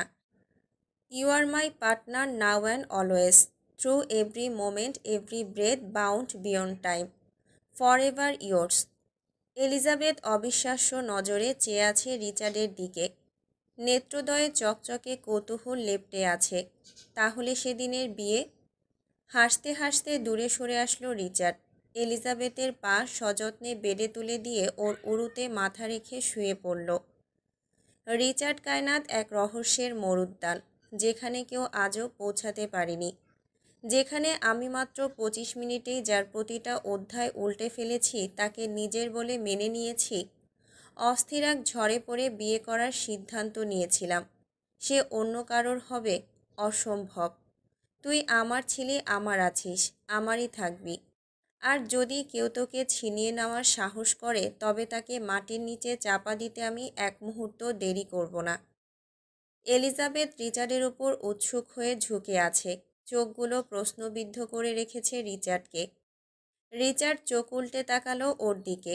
গলায় ঝুলে থাকা সেই রিংয়ের চেন স্পর্শ করলো আলতো করে। সেদিন তোকে শুধু এই আংটিটা দেইনি, আমার পুরো অস্তিত্ব সমর্পণ করেছিলাম তোর মাঝে। রিচার্ড বলতে শুরু করলো সেদিনের কথা। রিচার্ড শুরু থেকেই জানতো এলিজাবেথ কোথায় আছে। আংটিতে রিচার্ড এমন কিছু লুকিয়ে রেখেছিল যা দিয়ে সহজেই এলিজাবেথের লোকেশন ও শরীরের তাপমাত্রা অনুভব করা যেত। তবে রিচার্ড কেন এত কিছু জানার পরেও চুপ ছিল, তার কারণ ছিল তাকবীর। তাকবীরের সাথে রিচার্ডের পুরনো শত্রুতা ছিল। কিন্তু রিচার্ড কেন তাকবীরকে এত ঘৃণা করত, সেটা তাকবীর নিজেও জানত না। রিচার্ড ছিল স্বৈরাচারী। এলিজাবেথ তার গণ্ডি পেরিয়ে চলে গিয়েছে। এটা রিচার্ড মেনে নিতে পারেনি। তাই তো সুযোগ পেলে সে এলিজাবেথকে কাছে টানেনি, বরং ইচ্ছাকৃতভাবে কষ্ট দিয়ে কঠোরভাবে সাহসী বানানোর চেষ্টা করেছে। এলিজাবেথকে দিয়ে সব রহস্য ভেদ করতে চেয়েছিল রিচার্ড, চেয়েছিল ওর জীবনের যোগসূত্র ও নিজেই বের করুক। রেয়ান হিংস্র হলেও বেয়ান ছিল ভীতু। বিয়ান শুধুমাত্র হ্যাকিং করত, তাকবীরের অন্য কোনো কাজে সাহায্য করত না। সেদিন রাতে যখন বিয়ান কাজী আনতে বেরিয়েছিল, রাস্তায় তার সাথে রিচার্ডের দেখা হয়, আর সেখান থেকেই খেলার গুটি বদলে যায়। যেই উকিল বিয়ের জন্য এসেছিল সে রিচার্ডেরই পাঠানো লোক ছিল। তুই চাইলে সেদিনের সকল পেপারস আমি তোকে দেখাতে পারি। ওখানে ফেক রেজিস্ট্রি পেপার ছিল। বিয়ানের কাছে এখনও সব কিছু আছে। এলিজাবেথের শরীর কেমন জড়বস্তুর মতো লাগছে, সব কিছু যেন অবাস্তব, কাল্পনিক। তবে বিয়ানের কথা শোনা মাত্রই মস্তিষ্কে এক ধাক্কা খেল। ওয়েট ওয়েট, বিয়ানের কাছে আছে মানে? উনি তো মারা গিয়েছে। উচ্চ শব্দে হেসে ফেলল রিচার্ড। হাসির তালে শরীরের কাঁপনে প্রকম্পিত হচ্ছে বেড। এলিজাবেথ চোখ ছোট ছোট করে রিচার্ডের দিকে তাকিয়ে আছে প্রশ্নবোধক দৃষ্টিতে। রিচার্ড যেন খুব মজার হাস্যরস কিছু শুনেছে, এভাবে হাসছে। আমার জন্য যে যার জানের এত বড় রিস্ক নিয়েছে, তার জান এত সহজেই শেষ হয়ে যেতে দেব আমি? বিয়ান বেঁচে আছে, সেফ আছে। তাকবিরি যে রেয়ানকে দিয়ে বিয়ানকে মারতে চেয়েছিল সেটা চেপে গেল রিচার্ড। হঠাৎ করেই অট্টহাসিতে ফেটে পড়ল এলিজাবেথ। রিচার্ডের চোখ মুখ কুঁচকে এলো। গম্ভীর দৃষ্টিতে তাকিয়ে রইল ওর দিকে। এ হাসি নয়, তাচ্ছিল্য। হাসতে হাসতে চোখের কোণে জল জমে উঠল। আপনি কি ভেবেছেন চালাক শুধু আপনি একাই? আমি সবটা জানি শুরু থেকে। রিচার্ড শক্ত গলায় জানতে চাইল, কি জানো তুমি? আমাদের বিয়ের কথা। ঠান্ডা বিদ্রুপ ঝরে পড়ল এলিজাবেথের কণ্ঠে। ভালো মানুষ সেদিনই সব বলে দিয়েছিল। আপনি দিনের পর দিন আমাকে আঁধারে রেখেছিলেন, কিন্তু তিনি পারেননি। রিচার্ড অবাক না হয়ে উল্টো বক্র হাসি দিয়ে কাছে গেল এলিজাবেথের। ওর শরীরে হাতের বিচরণ ছেড়ে দিয়ে হিসহিসিয়ে বলল, সবটা জেনেও এতদিন নাটক করে গিয়েছ। এটা কি ঠিক ছিল ওয়াইফি?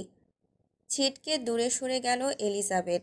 বজ্রকণ্ঠে চিৎকার করে উঠল, মানি না আমি এই বিয়ে। আপনি আমাকে ঠকিয়ে বিয়ে করেছেন। আপনার সঙ্গে থেকে নিজের জীবন আরও কলঙ্কে ডুবাতে চাই না আমি।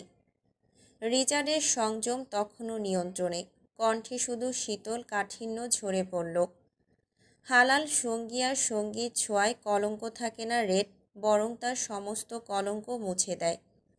আপনার মতো একটা অমানুষের জীবনসঙ্গী হয়ে বেঁচে থাকাও যে পাপ। ডুকরে উঠল এলিজাবেথ। রিচার্ড আজ যেন ধৈর্যের চূড়ান্ত পরীক্ষায় নেমেছে। এক ঝটকায় এলিজাবেথকে টেনে বুকের সঙ্গে শক্ত করে চেপে ধরল। কণ্ঠে গাঢ় দৃঢ়তা। আমি কোনো মিথ্যের আশ্রয় তোকে নিজের করতে চাই না। আমি যেমন তেমনভাবেই ভালোবাসবি আমাকে। ভালোবাসায় কোনো শর্ত থাকে না। তুই আমার। এলিজাবেথ রিচার্ডের বুকের উপর দুমাদাম ঘুষি চালাতে থাকে। কাপা কণ্ঠে চিৎকার করে গেল শুধু, আমি ভালোবাসি না আপনাকে, ঘৃণা করি। আপনার জন্যই আমার জীবন আজ ধ্বংসের পথে। রিচার্ড ওর মুখ বুক থেকে টেনে তুলে চোখে চোখ রাখল। কণ্ঠ অস্থির, ভয়ঙ্করভাবে নিচু। কি? তুই ভালোবাসিস না আমাকে? এলিজাবেথের চোখে জেদ, ঠোঁট কাঁপলেও কথায় দৃঢ়তা। না, বাসি না, ভালোবাসি না। ছেড়ে দিন আমাকে, দয়া করে ছেড়ে দিন। আমি অনেক দূরে চলে যেতে চাই। রিচার্ড আবার ওর ছটফটে শরীর নিজের সাথে চেপে ধরল। কণ্ঠ গাঢ় ও দাবিদার। ওকে, ভালোবাসতে হবে না, তবুও আমার হয়ে থাক। আমার ভাগ্য সম্ভবত তোর সাথেই জুড়ে আছে, তাই তো বারবার ছুটে আসি। পরনারী আসক্ত পুরুষ আমার কাছে মৃত, আর মৃত মানুষের ভাগ্য ওপারেই নির্ধারিত হয়। রিচার্ডের ললাট গম্ভীরভাবে সংকুচিত হলো। কণ্ঠ বিস্ময়ের ক্ষোভে কাঁপল। What the heck? পরনারী? এই আল্লাহর বান্দি, কি বলছিস তুই? Have you lost your fucking common sense? তারপর যা হলো রিচার্ড একদমই আশা করেনি। এলিজাবেথ হঠাৎ ঝুঁকে রিচার্ডের বুকের মাঝটায় দন্ত বসিয়ে দিল। তীব্র ক্ষোভে জর্জরিত কণ্ঠ, আপনি আপনি ছুঁয়েছেন লারাকে। রিচার্ড ঠোঁট কামড়ে হাসে। জ্বলছে? ছাড়ুন আমাকে। রিচার্ড ছেড়ে দিল। এলিজাবেথ সোজা হয়ে বসে হাঁপাতে থাকে। বুক ওঠানামা করছে দ্রুত। আমি তোকে দুটো বিশুদ্ধ ওয়াদাবদ্ধ চোখ দিতে পারি এলিজান, যা তুই ছাড়া অন্য বেগানা নারীর দিকে তাকাবে না। থামল রিচার্ড। নীল দুটি আখিদয় খাদে নামল। আবারও বলল, প্রকৃত পুরুষ মানুষ হতে ব্যক্তিত্ব লাগে। টাকাওয়ালা পুরুষ তো বাজারে নাচনেওয়ালির সাথেও নাচে। এলিজাবেথ তাকালো রিচার্ডের দিকে। বুকের গভীরে কোথাও চিনচিনে এক সুখ অনুভূত হলো, অজানা অনির্বচনীয়। নায়ক সবসময় দুজন নারীর প্রেমে পড়ে, কিন্তু ভিলেন, সে প্রেমে পড়ে শুধু এক নারীর। এলিজাবেথ বিস্মিত কণ্ঠে বলল, দুজন? রিচার্ড মাথা ঝাঁকালো। হুম, সহধর্মিণী আর জন্মদাত্রী। আপনি ভালোবাসেন না আপনার জন্মদাত্রীকে? রিচার্ড হুট করেই হেসে উঠল। জন্ম দিলেই মা হওয়া যায় না। সে ছিল মা, তবে মা হতে পারিনি। আমি জানতে চাই আপনার পরিবার সম্পর্কে। কোথায় আপনার মা? রিচার্ড ঠোঁট গোল করে ফোঁস নিঃশ্বাস ছাড়ল। বাপ কবরে। ওই মহিলা কবরেও ঠাঁই পায়নি। মানে? হঠাৎ করে রিচার্ড ছটফটিয়ে উঠল।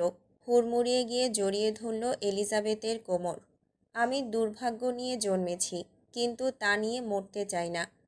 আমার জন্ম এমন একজন ঘৃণ্য নারীর গর্ভে যার নামও উচ্চারণ করতে ঘৃণা হয়। কিন্তু আমি চাই আমার সন্তান যেন এমন ভাগ্য নিয়ে জন্ম না নেয়। তার একটা ভালো মা দরকার, একজন মর্যাদাপূর্ণ যত্নশীল প্রকৃত মা। তাই তোমাকে আমার হতে হবে। তুমি ছাড়া এই চক্র আমি ভাঙতে পারবো না। তুমি ছাড়াই নরক থেকে আমি আমার রক্তকে মুক্তি দিতে পারবো না। এলিজাবেথের বুকটা ভারী হয়ে উঠল। নিঃশ্বাসের সঙ্গে সঙ্গে নাকের পাটাও কাঁপছে তিরতির করে। নিজের অজান্তেই হাত চলে গেল রিচার্ডের চুলে। আঙুলগুলো জড়িয়ে ধরল গভীর মায়ায়। আমি জানতে চাই আপনার অতীত। বলুন না, কি এমন বেদনা লুকিয়ে রেখেছেন সেখানে? আড়ালে থাকা অতীত আড়ালেই থাকুক রেড, সব অতীত সহনীয় হয় না। তবুও বলুন। রিচার্ডের ঠোঁট কাঁপল। কিছু বলতে যাবে তখনই দরজা ধাক্কা দিয়ে এক নার্স ঢুকে পড়ল। ম্যাম, আপনার। রিচার্ডকে এলিজাবেথের কোলে দেখে হকচকিয়ে থেমে গেল নার্স। জিভ কামড়ে উল্টে ঘুরে গেল। বিরক্তিতে ঠোঁট চেপে উঠে বসল রিচার্ড। গাল ছেড়ে মুখ ফিরিয়ে ডাকল, লোকা, লোকা।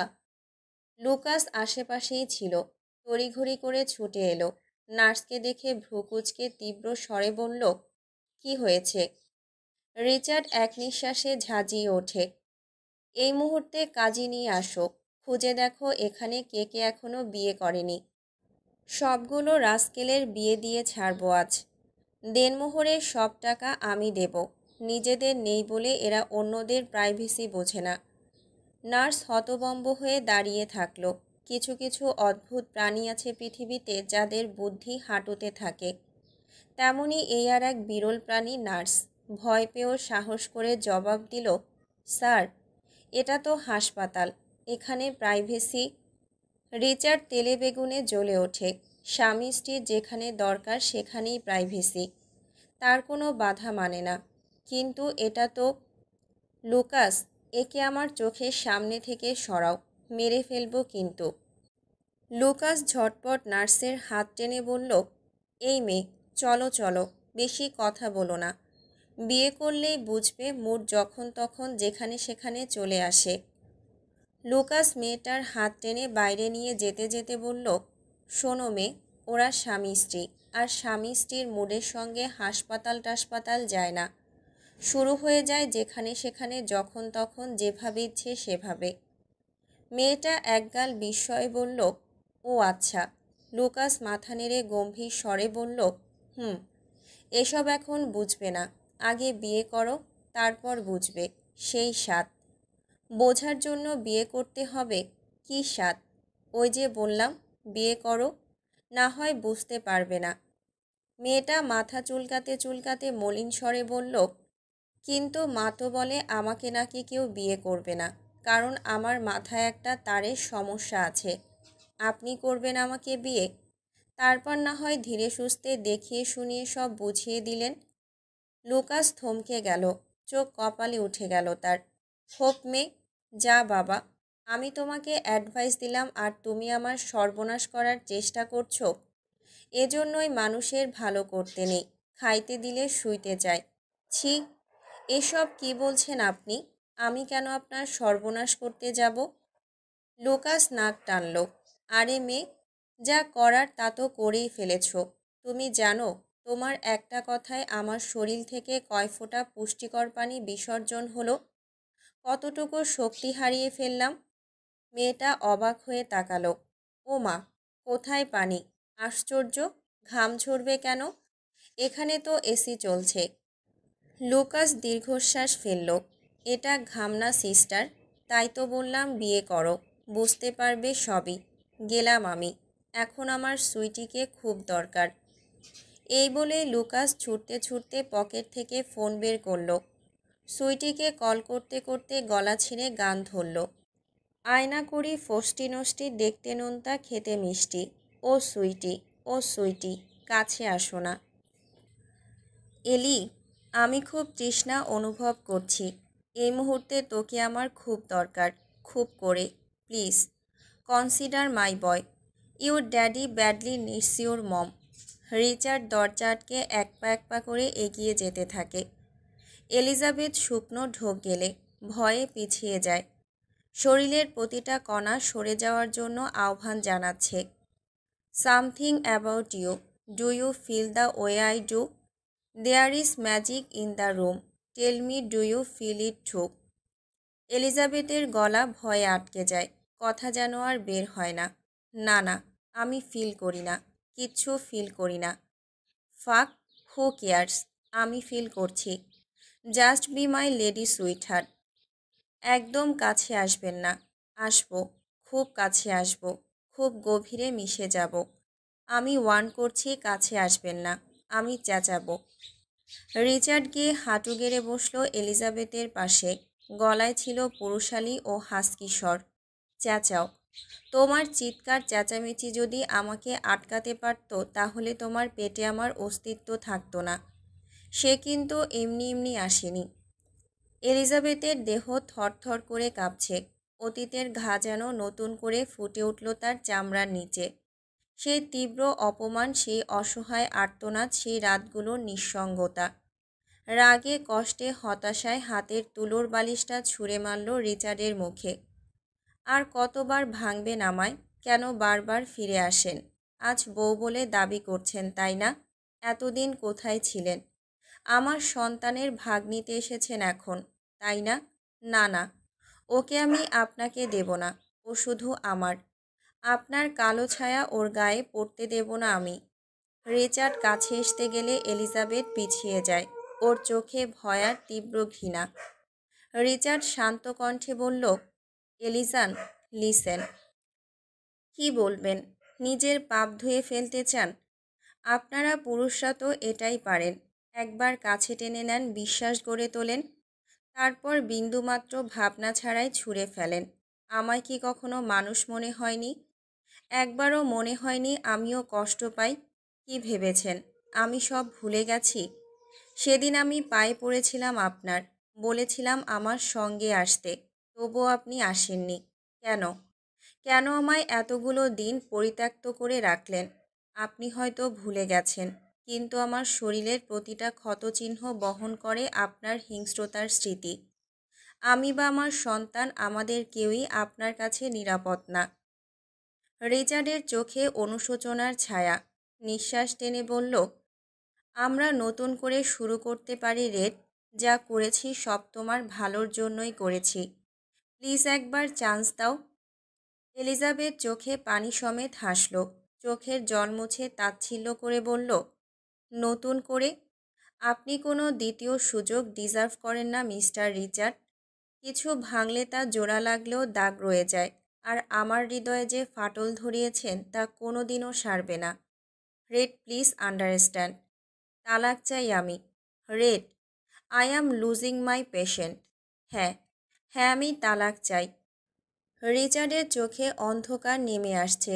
চিবিয়ে চিবিয়ে বলল, খোদার কসম, আল্লাহর বান্দি, আর একবার তালাকের কথা বললে তোর পেটে যে সন্তান আছে সেটা আমি মাথায় রাখবো না, একদম উপরে পাঠিয়ে দেব।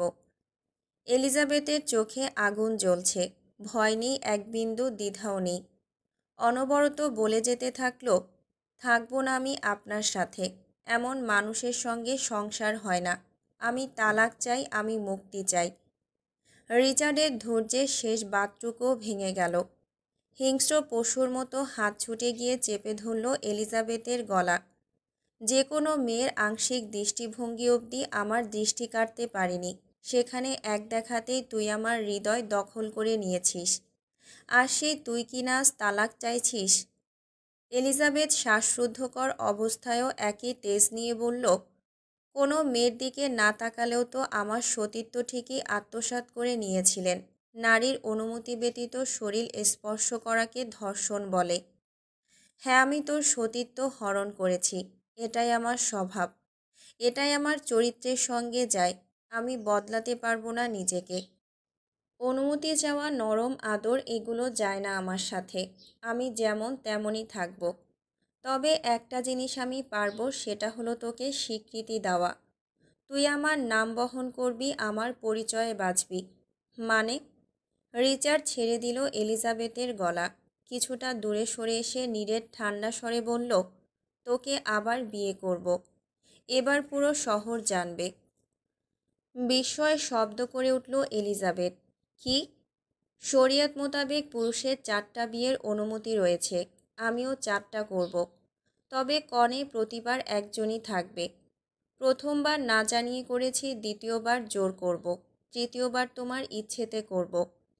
মাঝখান থেকে এলিজাবেথ জিজ্ঞাসা করল, আর চতুর্থবার? রিচার্ড চোখ সরু করে এলিজাবেথের দিকে চাইল। ঠোঁটে শয়তানি হাসি ফুটে উঠেছে। ভ্রু নাচিয়ে ধীস্বরে বলল, চতুর্থবার কোলে 4টা বাচ্চা নিয়ে করব। তলপেটে কিছু যেন ছুটে গেল। নড়চড় করে বসল এলিজাবেথ, তবুও কণ্ঠে ঝাঁজ নিয়ে বলল, এগুলো আপনার স্বপ্নেই থেকে যাবে সারা জীবন। আমি কখনোই আপনার মতো পাপীকে জেনে শুনে বিয়ে করব না। রিচার্ড হাসল। তো কাকে করবে? তোমার সো কল্ড ভালো মানুষকে।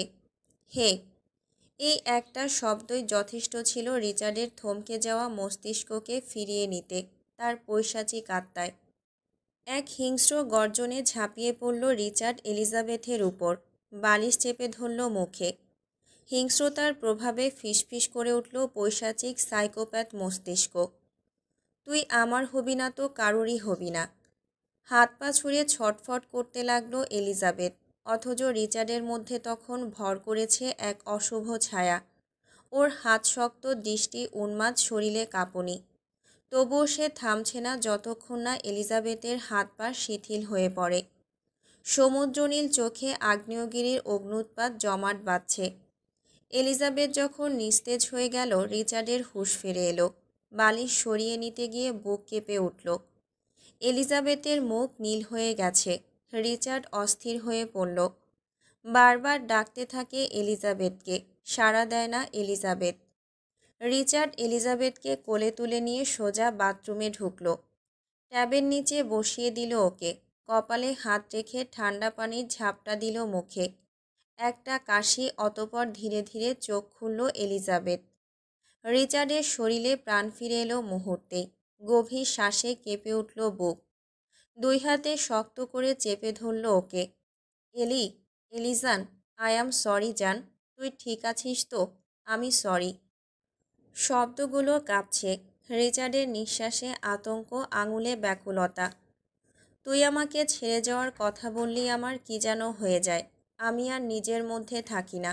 কষ্ট হচ্ছে। আমি ডাক্তারকে ডাকছি।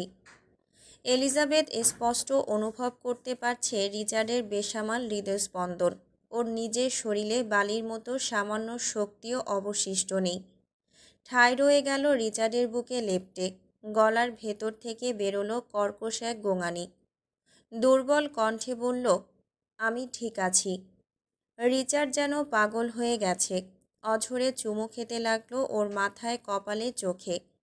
এলিজাবেথকে কোলে তুলে নিয়ে মেঝেতে পা ছড়িয়ে বসে পড়ল। ওর মাথাটা বুকের সাথে এমনভাবে চেপে রাখলো যেন ছেড়ে দিলেই কোথাও হারিয়ে যাবে।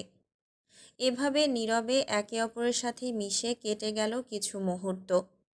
এলিজাবেথ তখনও রিচার্ডের বুকের সাথে লেপ্টে আছে। নিস্তেজ গলায় ফিসফিস করে জিজ্ঞেস করল, আপনার শ্বাস প্রশ্বাস এত দ্রুত ছুটছে কেন? ভালোবাসেন আমাকে? না। এলিজাবেথ হাসল ফিক করে, বিষাদ মাখা এক হাসি। রিচার্ড শক্ত করে ওর মাথায় ঠোঁট চেপে ধরে। ক্ষণিক বাদেই ওর শুকনো মুখটা তুলে শক্ত স্বরে বলল, কাঁদছিস কেন? কোনো উত্তর এলো না। এলিজাবেথের চোখ বেয়ে শুধু অশ্রু গড়িয়ে পড়ে। রিচার্ড আটকালো না, ক্ষিপ্তও হলো না। জলদগম্ভীর কণ্ঠে আওড়ালো, কাঁদ, চিৎকার কর, ছটফট কর, তাতে কিছুই বদলাবে না। যা চাপিয়েছি তা বইতেই হবে। কাঁদতে কাঁদতে মরলেও এখানেই মরতে হবে। রিচার্ডের নিয়ম ভাঙার স্বাদ থাকলে ভুলে যা। কায়নাতের আয়ত্তের বাইরে যাওয়ার চেষ্টা করলেই চূর্ণ হয়ে যাবি। মরতে হলে মর, কিন্তু আমার আয়ত্তে থেকেই। এলিজাবেথ ক্লান্ত স্বরে বলল, দয়া করে ছেড়ে দিন আমাকে। রিচার্ড ওর হাত ধরে এনে রাখল পেটে, চাপ দিয়ে বলল, ওখানে কেউ আছে এলিজাবেথ, সে আমার অংশ। তোমার কোনো অধিকার নেই ওর থেকে ওর বাবাকে আলাদা করার। এই পৃথিবীতে পাপ পুণ্যের সংসার হয় না। কেন বুঝতে পারছেন না? আমি কিছুই বুঝতে চাই না, কিছুই শুনতে চাই না। তুই শুধু আমার, এটাই হবে শেষ কথা। আমরা কাল আবার বিয়ে করছি। আপনার অনিশ্চিত ভবিষ্যতের সাথে কেন জড়াতে চাইছেন আমাদের? আমার আলোর দুনিয়া হবে তোমরা। সেই দুনিয়ায় আমার অন্ধকার জগতে ছায়ার প্রবেশ নিষিদ্ধ। আপনি স্যারেন্ডার করুন, ও তো আপনার। বাচ্চাটার কথা ভেবে হলেও কালো জগৎ থেকে বেরিয়ে আসুন। আইনের কাছে আত্মসমর্পণ করতে বলছো? হুম। রিচার্ড হাসল। আমি অন্ধকারের শিকলকে ভয় পাই না রেড, আর না তো মৃত্যুকে। তবে ধরা দিতে কিসের ভয়? আমি ভয় পাচ্ছি না রেড, আমি তো প্রকাশ্যেই আছি। আইনের লোক আসুক, প্রমাণ নিয়ে ধরে যাক আমাকে। আপনাকে ধরা বুঝি এতই সোজা? রিচার্ডের মুখে খেলা করল এক গভীর হাসি।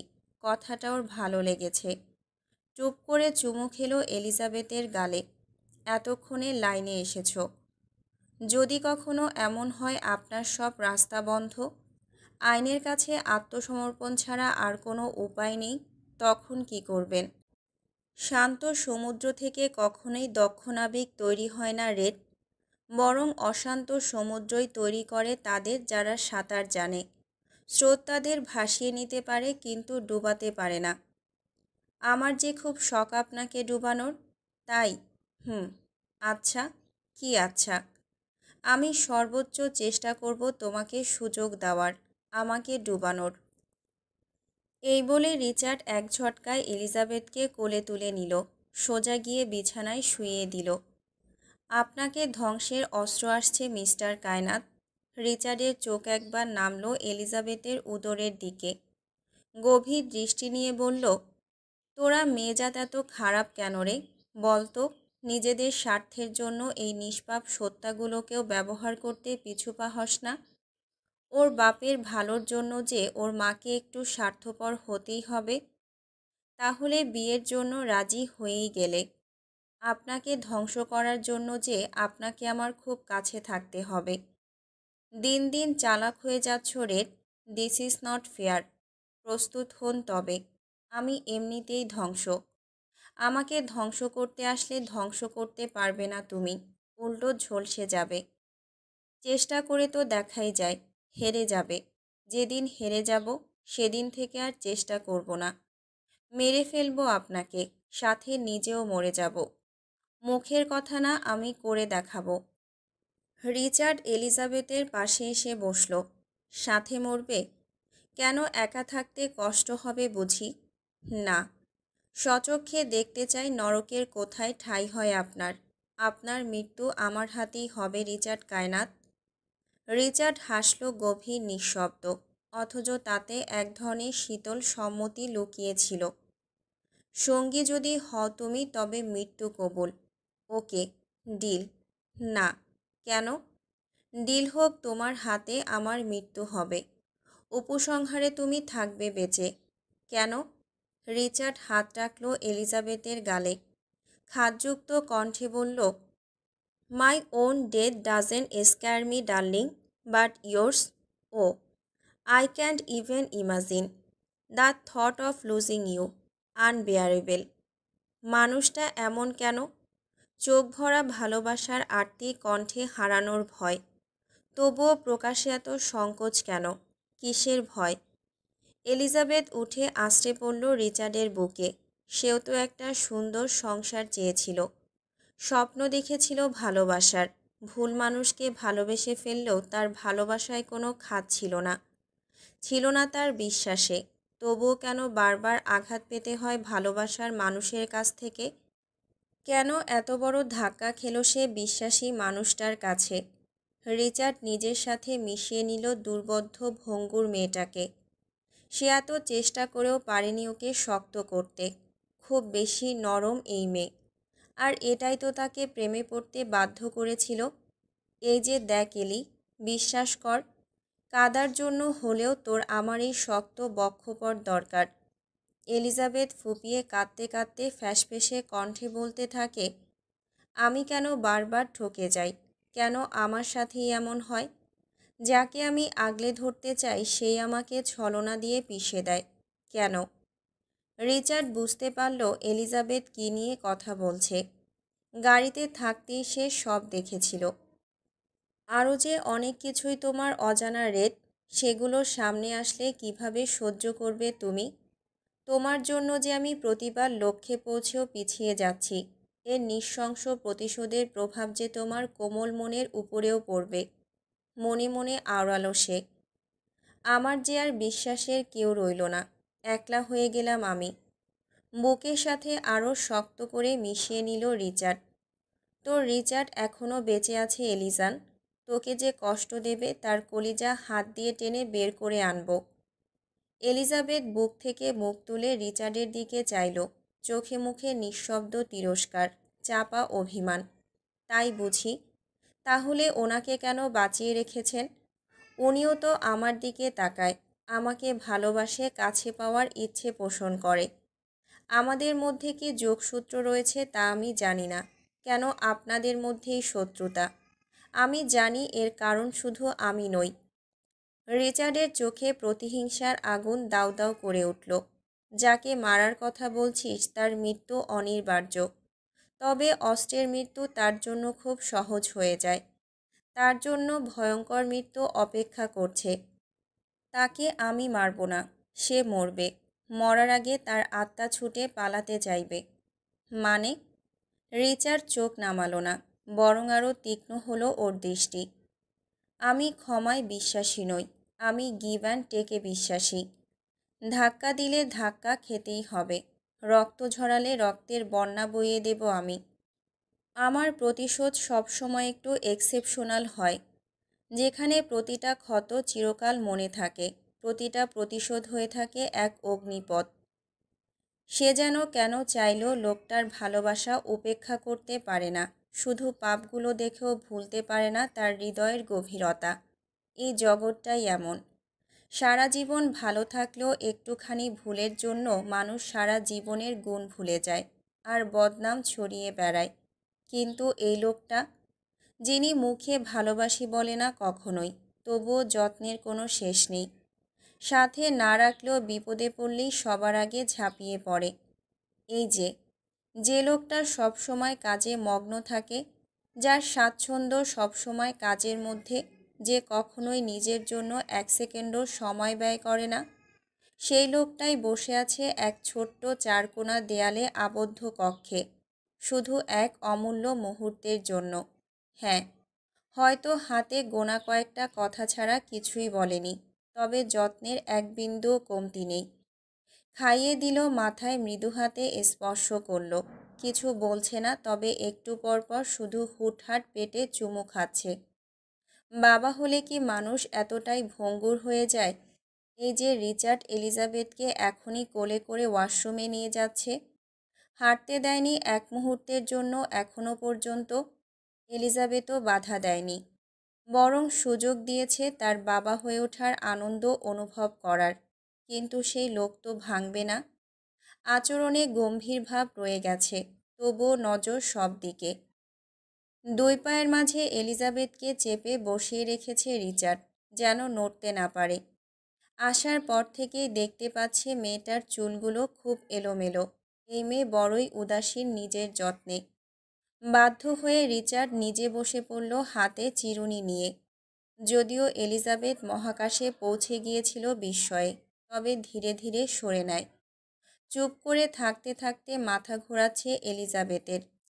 এই, আপনি যাবেন কখন? রিচার্ড ভারী গলায় বলল। কেন? কেন মানে? শুধু বাচ্চার কথা ভেবে বিয়েতে রাজি হয়েছি, আর আপনি হসপিটালে আসন পেতে বসে গেছেন। রিচার্ড মৃদু হাসল মনে মনে। সে জানে এলিজাবেথ বাচ্চার কথা ভেবে রাজি হয়নি। তার আসল উদ্দেশ্য রিচার্ডকে ধ্বংস করা। ফোঁস নিঃশ্বাস ছাড়ল রিচার্ড। আমাকে রিজেক্ট করার কোনো এক্সকিউজ নেই, সো রাজি হতেই হতো। এলিজাবেথ একটু বিরক্ত হয়ে মুখ বাঁকালো। ইস, আপনার মধ্যে কী এমন আছে যে আপনাকে বিয়ে করতেই হবে? রিচার্ড এলিজাবেথকে টেনে নিজের দিকে ঘুরিয়ে নিল। চোখে চোখ রেখে আত্মবিশ্বাসী স্বরে বলল, mature, unfriendly, loyal, gentleman, family man, rude spoken, patient, taller than you, act of service, respectful, protective, man of God, pays attention to the little things. আর কি চাও তুমি? লাভ। নীল চোখে চোখ রেখে বলল এলিজাবেথ। থমকালো রিচার্ড, কাঁধ থেকে সরিয়ে নিল হাত। উঠে যেতে নিলে এলিজাবেথ পেছন থেকে বলে উঠল, প্রেম 7 ধাপে হয়ে থাকে। রিচার্ড ঘুরে তাকালো এলিজাবেথের দিকে। 7 ধাপ? আকর্ষণ, মায়া, ভালোবাসা, বিশ্বাস, উপাসনা, পাগলামি, মৃত্যু। এড়িয়ে যেতে চাইল রিচার্ড। এলিজাবেথ আবার পেছন থেকে কাতর কণ্ঠে বলল, আপনার আগমন আমার জীবনে আর সকল হিরোদের মতো কেন হলো না? রিচার্ড পিছু ফিরে শান্ত গলায় জবাব দিল, এই গল্পের ভিলেন আমি কখনোই ছিলাম না। তোমার জীবনে আমার অপ্রত্যাশিত এন্ট্রি ছিল হিরো রূপে। তবে মাঝখানে এক খলনায়ক এলো, যে নিজেকে হিরো ভাবতে শুরু করলো, আর তখনই হিরোকে ভিলেন হতে হলো। এই হিরো ভিলেনের সংঘর্ষে যদি হেরে যান? উপহাস করে হাসল রিচার্ড। হারা? আমার জন্য নতুন শব্দ এটা। খুবই বিস্মিত হলাম। বাকিটা ভাবতে ইচ্ছে হলো না। আমি মানুষের মতো জেগে জেগে স্বপ্ন দেখি না। কথা হবে ময়দানে। যদি সংঘর্ষে আমি বিহীন হয়ে যাই? কিছু মুহূর্তের জন্য থমকে রইল রিচার্ড। আবারও গিয়ে বসল এলিজাবেথের পাশে। কণ্ঠে কী যেন ছিল। সেদিন সত্যি সত্যি হেরে যাব আমি। কষ্ট পাবেন না? Are you teasing me? Elizabeth ভ্রু নাচিয়ে বলে দিল, ইয়েস, আই অ্যাম। ড্রাগনের ট্যাটুখচিত হাত গিয়ে আঁকড়ে ধরল কোমল গ্রীবা। Hey beautiful lady, I am lion লাভার।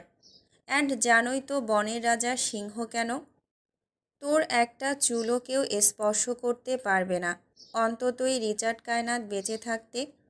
অবশ্য পরেও পারবে না, কারণ আমি মরলে তোকে নিয়েই মরব। এক অদৃশ্য ধাবার অনুভূতি গভীরভাবে কাজ করছে তাদের মনে। দুটি খাতযুক্ত দৃষ্টি মিশে গেল একে অপরের মধ্যে, নিজেদের স্বকীয়তা হারিয়ে খোয়ালো। অলিন্দের গুপ্ত প্রেমের জোয়ারে চোখ ভেসে উঠল এক অদ্ভুত ন্যায়। রিচার্ডের উষ্ণ হাতের উপর এলিজাবেথের হাত ছোঁয়ালো। মরতে পারবেন আমার জন্য? রিচার্ডের নিরুদ্বেগ গলার আওয়াজ। না। সুন্দর একটা সংসারের খুব শখ। জীবনের প্রথম এমন এক অদ্ভুত শখ জাগল, যা আমি কখনোই ভাবিনি। কিন্তু একটু থেমে গভীর চোখে এলিজাবেথকে লক্ষ্য করল। ঠোঁটের কোণে ফুটে ওঠে এক রহস্যময় হাসি। রিচার্ডের কণ্ঠে ভয়ঙ্কর গর্জন। তবে মারতে পারবো, যাকে তাকে ক্ষণিকের মধ্যে ভাবনা চিন্তা ছাড়াই। এভাবে আর কতজনকে মারবেন? রিচার্ড হাত রাখল এলিজাবেথের হাতের উপর। রাশভারী আওয়াজে বলল, যখন কেউ কারোর প্রতি সত্যিকারের ভালোবাসা অনুভব করে, তখন পুরো দুনিয়া এক হয়ে যায় তাদের আলাদা করতে।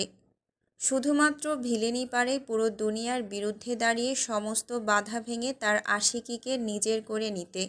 আর আমি তার জন্যই প্রস্তুত। এলিজাবেথ অপলক দৃষ্টিতে তাকিয়ে আছে রিচার্ডের দিকে। রিচার্ড কপাল কুঁচকে তুড়ি বাজালো চোখের সামনে। এই মেয়ে, আমাকে দেখে ভয় পাও না?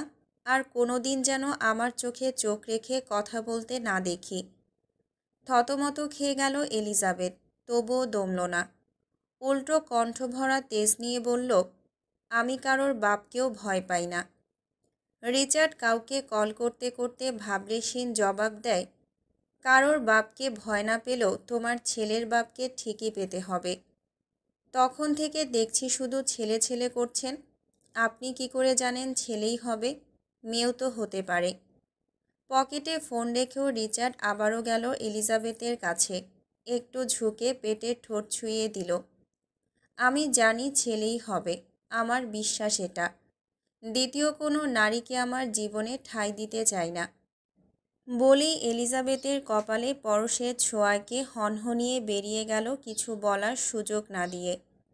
এলিজাবেথ নিস্তব্ধ হয়ে তাকিয়ে থাকলো দরজার পানে। হঠাৎই ঠোঁটের ফাঁক গলিয়ে বেরিয়ে এলো, গুণাকার সব সময় ফিরে যায় সেই জায়গায় যেখানে সে গুণা করেছে। আর আশিক, সে ফিরে আসে তার আশিকির ঠিকানায়, যেখানে তার হৃদয় বাঁধা পড়ে আছে। এবার দেখা যাক কে জেতে, আপনার না বলা ভালোবাসা নাকি আমার তীব্র ঘৃণা। পুরো হসপিটালের সকলকে যেন মিষ্টি খাওয়ানো হয়। ওকে? জি বস। গার্ডরা ধীরে ধীরে গাড়ি থেকে নামাচ্ছে প্যাকেট। রিচার্ড ন্যাসোর সাথে কথা বলতে বলতে হসপিটাল থেকে বেরোচ্ছিল। পার্কিং লটে পা রাখতেই হঠাৎ মুখোমুখি হলো তাকবীরের। একসঙ্গে শক্ত হয়ে উঠল দুটি চিবুক। দুই চোখে নীরব সংঘর্ষ চলল কিছুক্ষণ। তাকবীর হাতে থাকা মিষ্টির প্যাকেট সমেত 2 কদম এগিয়ে এসে শটান দাঁড়ালো রিচার্ডের সামনে। ঠোঁট কামড়ে হাসতে হাসতে মিষ্টির কার্টুনটা রিচার্ডের দিকে এগিয়ে দিয়ে ঠাট্টা তামাশার স্বরে বলল, নে, মিষ্টি মুখ কর। আফটার অল আজকে খুশির দিন, তুই তো অলওয়েজ লেট। কথায় স্পষ্ট উপহাস। রিচার্ড চোখের গোলমনি ঘুরিয়ে চারপাশ পর্যবেক্ষণ করল। তাকবীরের লোকেরা আশেপাশের সবাইকে মিষ্টি বিলিয়ে দিচ্ছিল। রিচার্ডের আনা মিষ্টিগুলো এখনও গাড়ি থেকে নামানো হচ্ছিল। ওর মস্তিষ্কে আবারও নাড়া দিয়ে উঠল সকালে তাকবীরের এলিজাবেথকে বলা সমস্ত কথাগুলো। গাড়িতে বসে সেগুলো শুনেছিল রিচার্ড। আজ আর কথা বাড়াতে ইচ্ছে করল না রিচার্ডের। পকেটে হাত ঢুকিয়ে টান টান হয়ে দাঁড়ালো। ঠোঁট কামড়ে হেসে তাকবীরের দিকে কিছুটা ঝুঁকে নীরের স্বরে বলল, মানলাম তুই একটা জমিতে মালির দায়িত্বে নিয়োজিত আছিস। এখন সে জমির ফলনে ফল ধরেছে, আর সেই ফল তুই একাই খাবি, আমাকে দিবি না। কিন্তু কথা হচ্ছে যে জমির ফল তুই একা খাওয়ার চিন্তা করছিস, সেই জমিতে তো ঘাম ঝরেছে আমার, বীজ বুনেছি আমি। তৎক্ষণাৎ মুষ্টিবদ্ধ হয়ে উঠল তাকবীরের হাত। হেসে উপেক্ষা করে গমগমে পায়ে পাশ কাটিয়ে চলে গেল রিচার্ড। রিচার্ড গাড়ির কাছে যেতেই ডোর খুলে দিল ন্যাসো। গাড়িতে উঠতে গিয়েও উঠল না রিচার্ড। তার চোখ চলে গেল রাস্তার পাশে বসে থাকা এক মৃগী রোগীর দিকে। মাত্রই রিচার্ডের গার্ড তাকে মিষ্টি দিয়ে এসেছে, কিন্তু লোকটা কাঁপতে কাঁপতে খেতে পারছে না। রিচার্ড মনোযোগ দিয়ে লোকটার দিকে এগিয়ে গেল। তাকে সেদিকে যেতে দেখেই কপাল কুঁচকাল ন্যাসো। রিচার্ড লোকটার সামনে গিয়ে হাঁটু গেড়ে বসতেই লোকটা কেঁপে উঠল। চোখে আশ্বস্ত করার চেষ্টা করে রিচার্ড।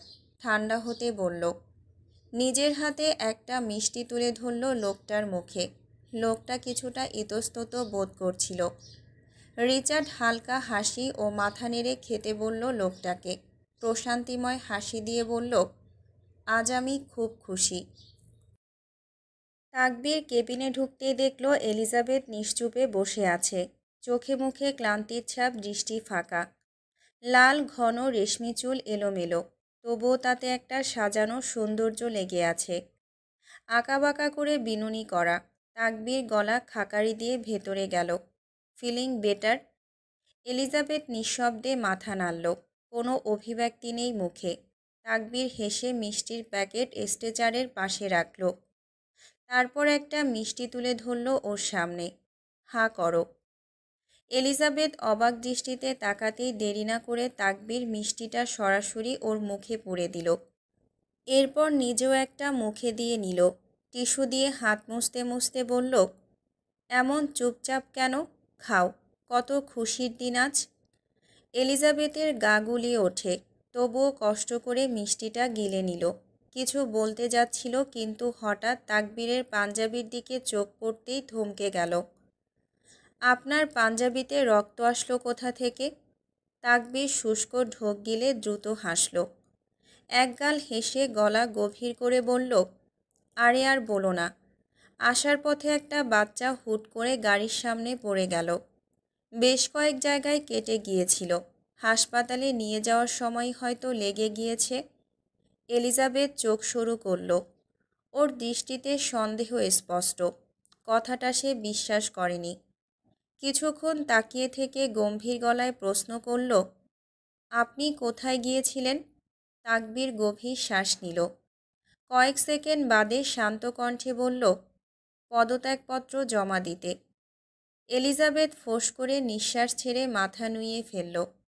আপনার সাথে আমার কিছু জরুরি কথা আছে। তাকবীর শুনল না। তার হাবভাবে স্পষ্ট ব্যস্ততা, যেন সময় নেই একদমই। এলিজাবেথকে তাড়া দিয়ে বলল, সব কথা পরে শোনা হবে। তুমি রেডি হয়ে নাও, তোমার চাচা আসছে তোমাকে নিতে। কাল থানায় যাওয়ার আগে আমি দেখা করে যাব, কেমন? এর মধ্যে কোনো সমস্যা হলে জানিও। একশ্বাসে বলে দেরি না করে দ্রুত বেরিয়ে গেল তাকবীর। এলিজাবেথ বিস্মিত চোখে তাকিয়ে রইল দরজার দিকে। কিছুই বুঝে উঠতে পারছে না, হঠাৎ কিসের এত ব্যস্ততা। বিকেল গড়িয়ে গেল, সূর্যের উত্তাপ কমেনি একটুও। চারপাশ জ্বলছে আগুনের মতো। তার উপর যদি হয় বেলা ফুরোনো যানজট, তবে তো দুর্ভোগের শেষ নেই। লারা একটু বাইক নিয়ে বের হয়েছিল, কিন্তু মালিবাগ পৌঁছাতেই আটকে গেল গলদঘর্ম শহরের থমকে থাকা স্রোতে। সামনে সম্ভবত কোনো ঝামেলা বেঁধেছে।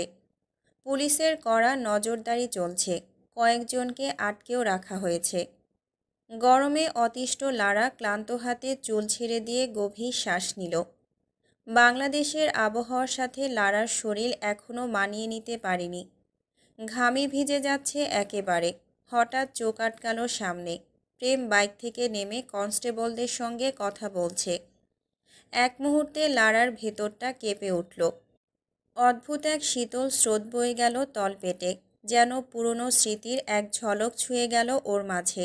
আর এক মুহূর্ত নষ্ট না করে দ্রুত বাইক ঘুরিয়ে রাস্তার অন্য পাশে চলে গেল লারা। যেন প্রেমের চোখে না পড়ে, এড়িয়ে যেতে পারে প্রেমকে। লারার চোখ না চাইতেও বারবার দূরপ্রান্তে দাঁড়িয়ে থাকা প্রেমের উপরেই চলে যাচ্ছে। প্রতিবারই চাইলেই হোক বা না হোক মনে ঝলসে উঠছে পাহাড়ের সেই অবাঞ্ছিত অপ্রত্যাশিত কিছু মুহূর্ত। স্মৃতির সেই তীক্ষ্ণ ফলা বুকের ভেতর এখনও বিচ্ছে, আর নিজের উপরই রাগে দগদগে হয়ে উঠছে লারা। কেন এখনও এসব মনে পড়ছে? কেন এখন ওই এক মুহূর্তের মুখোমুখি হতে ভয় পাচ্ছে লারা? ফ্ল্যাশব্যাক। প্রেম আর লারা দুজনেই একই কোয়ালিটির, একদম বদ। নরম মুহূর্তের পেছনে ধাওয়া করলেও শেষমেশ নিজেদের বুনো প্রকৃতিটাই জিতে যায়। সেদিন পাহাড়ের চূড়ায় বসে দুজন কিছুক্ষণ দুঃখবিলাস করে। শেষে দুঃখবিলাসের উল্লাসে মাতাল হয়ে উঠেছিল একসঙ্গে। প্রেম কোনোভাবে কয়েকটা ওয়াইনের বোতল জোগাড় করেছিল। প্রথমে ছোট ছোট চুমুক, তারপর কাচের বোতল একসময় ঠোঁটের গর্তে নেমে গেল একেবারে। মধ্যরাত গড়িয়ে গেলে নিয়ন্ত্রণও গলে পড়ল আঙুলের ফাঁক দিয়ে। দুজনেই ছিটকে গেল সংযমের সীমানার বাইরে। লারা ঢলতে ঢলতে প্রেমের কাঁধে মাথা ফেলে দেয়। শরীরটা বেশ ভারী হয়ে এসেছে। প্রেমের গলা শুকিয়ে আসে। ধীরে ধীরে তৃষ্ণার্ত হয় আরেক রকম উত্তাপে। লারা, ক্যান আই কিস ইউ? লারা চোখ খুলে তাকালো প্রেমের দিকে। পরক্ষণেই নতদৃষ্টি নিবিষ্ট করল তৎক্ষণাৎ। নতদৃষ্টির নীরব সম্মতিতে ঠোঁট কামড়ে হাসল প্রেম। পরক্ষণেই চোখে জ্বলে ওঠে অন্ধকার ক্ষুধা। তবে সেটা মোটেও ভালোবাসা নয়। ছিল শুধু দখলের নেশা। প্রেম ঠোঁট কামড়ে তুলে আনলো এক বিকৃত হাসি। এক পলকের মধ্যে লারাকে উপর করে ছুঁড়ে ফেলল শিশির ভেজা ঘাসে। গ্রাস হয়ে নেতিয়ে পড়েছে শরীর।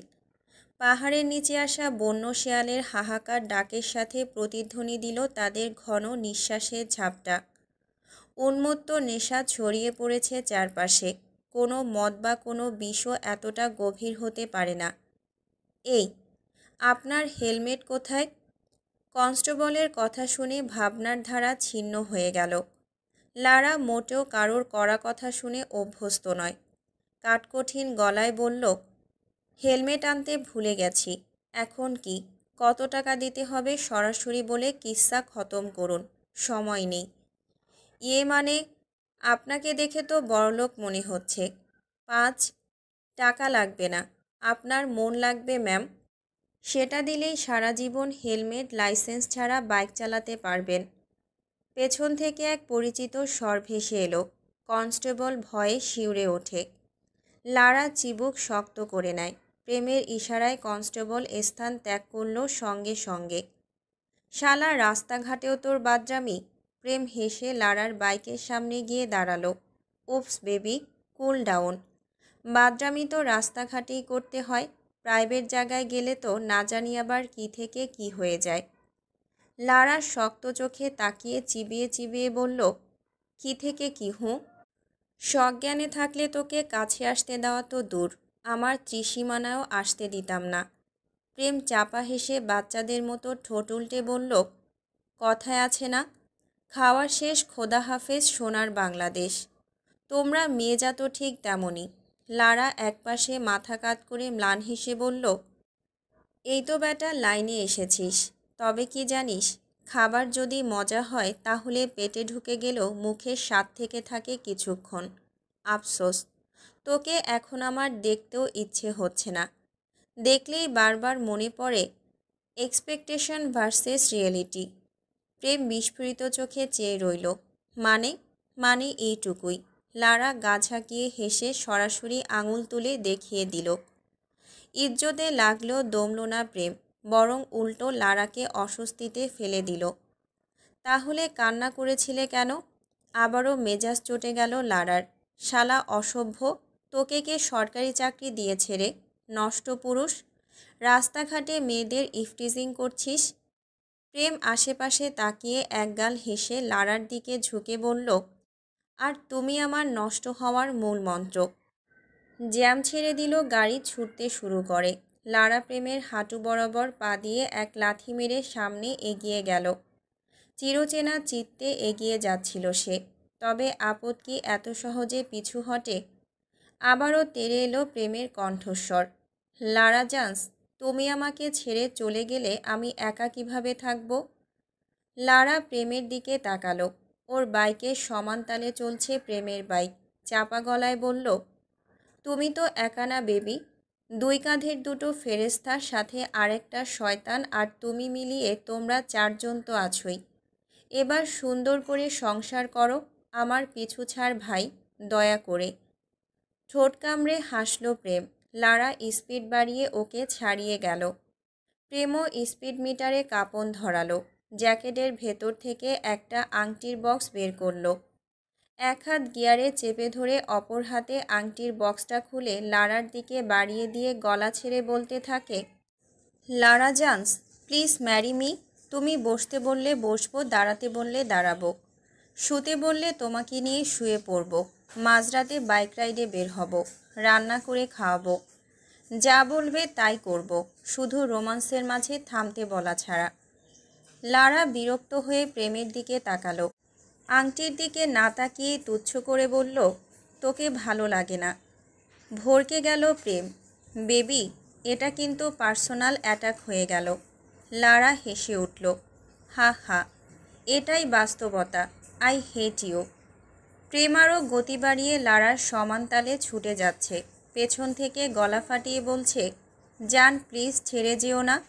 দরকার হলে আমি ইন্ডিয়া হারবালে শরণাপন্ন হব। থাইল্যান্ড থেকে অপারেশন করিয়ে আনব। চাকরি থেকে 6 মাসের ছুটি নিয়ে শুধুই প্র্যাকটিস করব। তাও প্লিজ এভাবে কাদা ছুঁড়ো না, জনগণ জানলে মুখ দেখাতে পারবো না।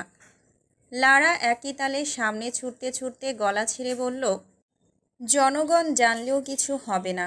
যে হালত দেখলাম, টুনটুনি চোর দেখলেও তোরটা নেবে না, মায়া করে রেখে যাবে। মুহূর্তের মধ্যে লারার ব্লু বাইকটা ভিড়ের সাথে মিলিয়ে গেল।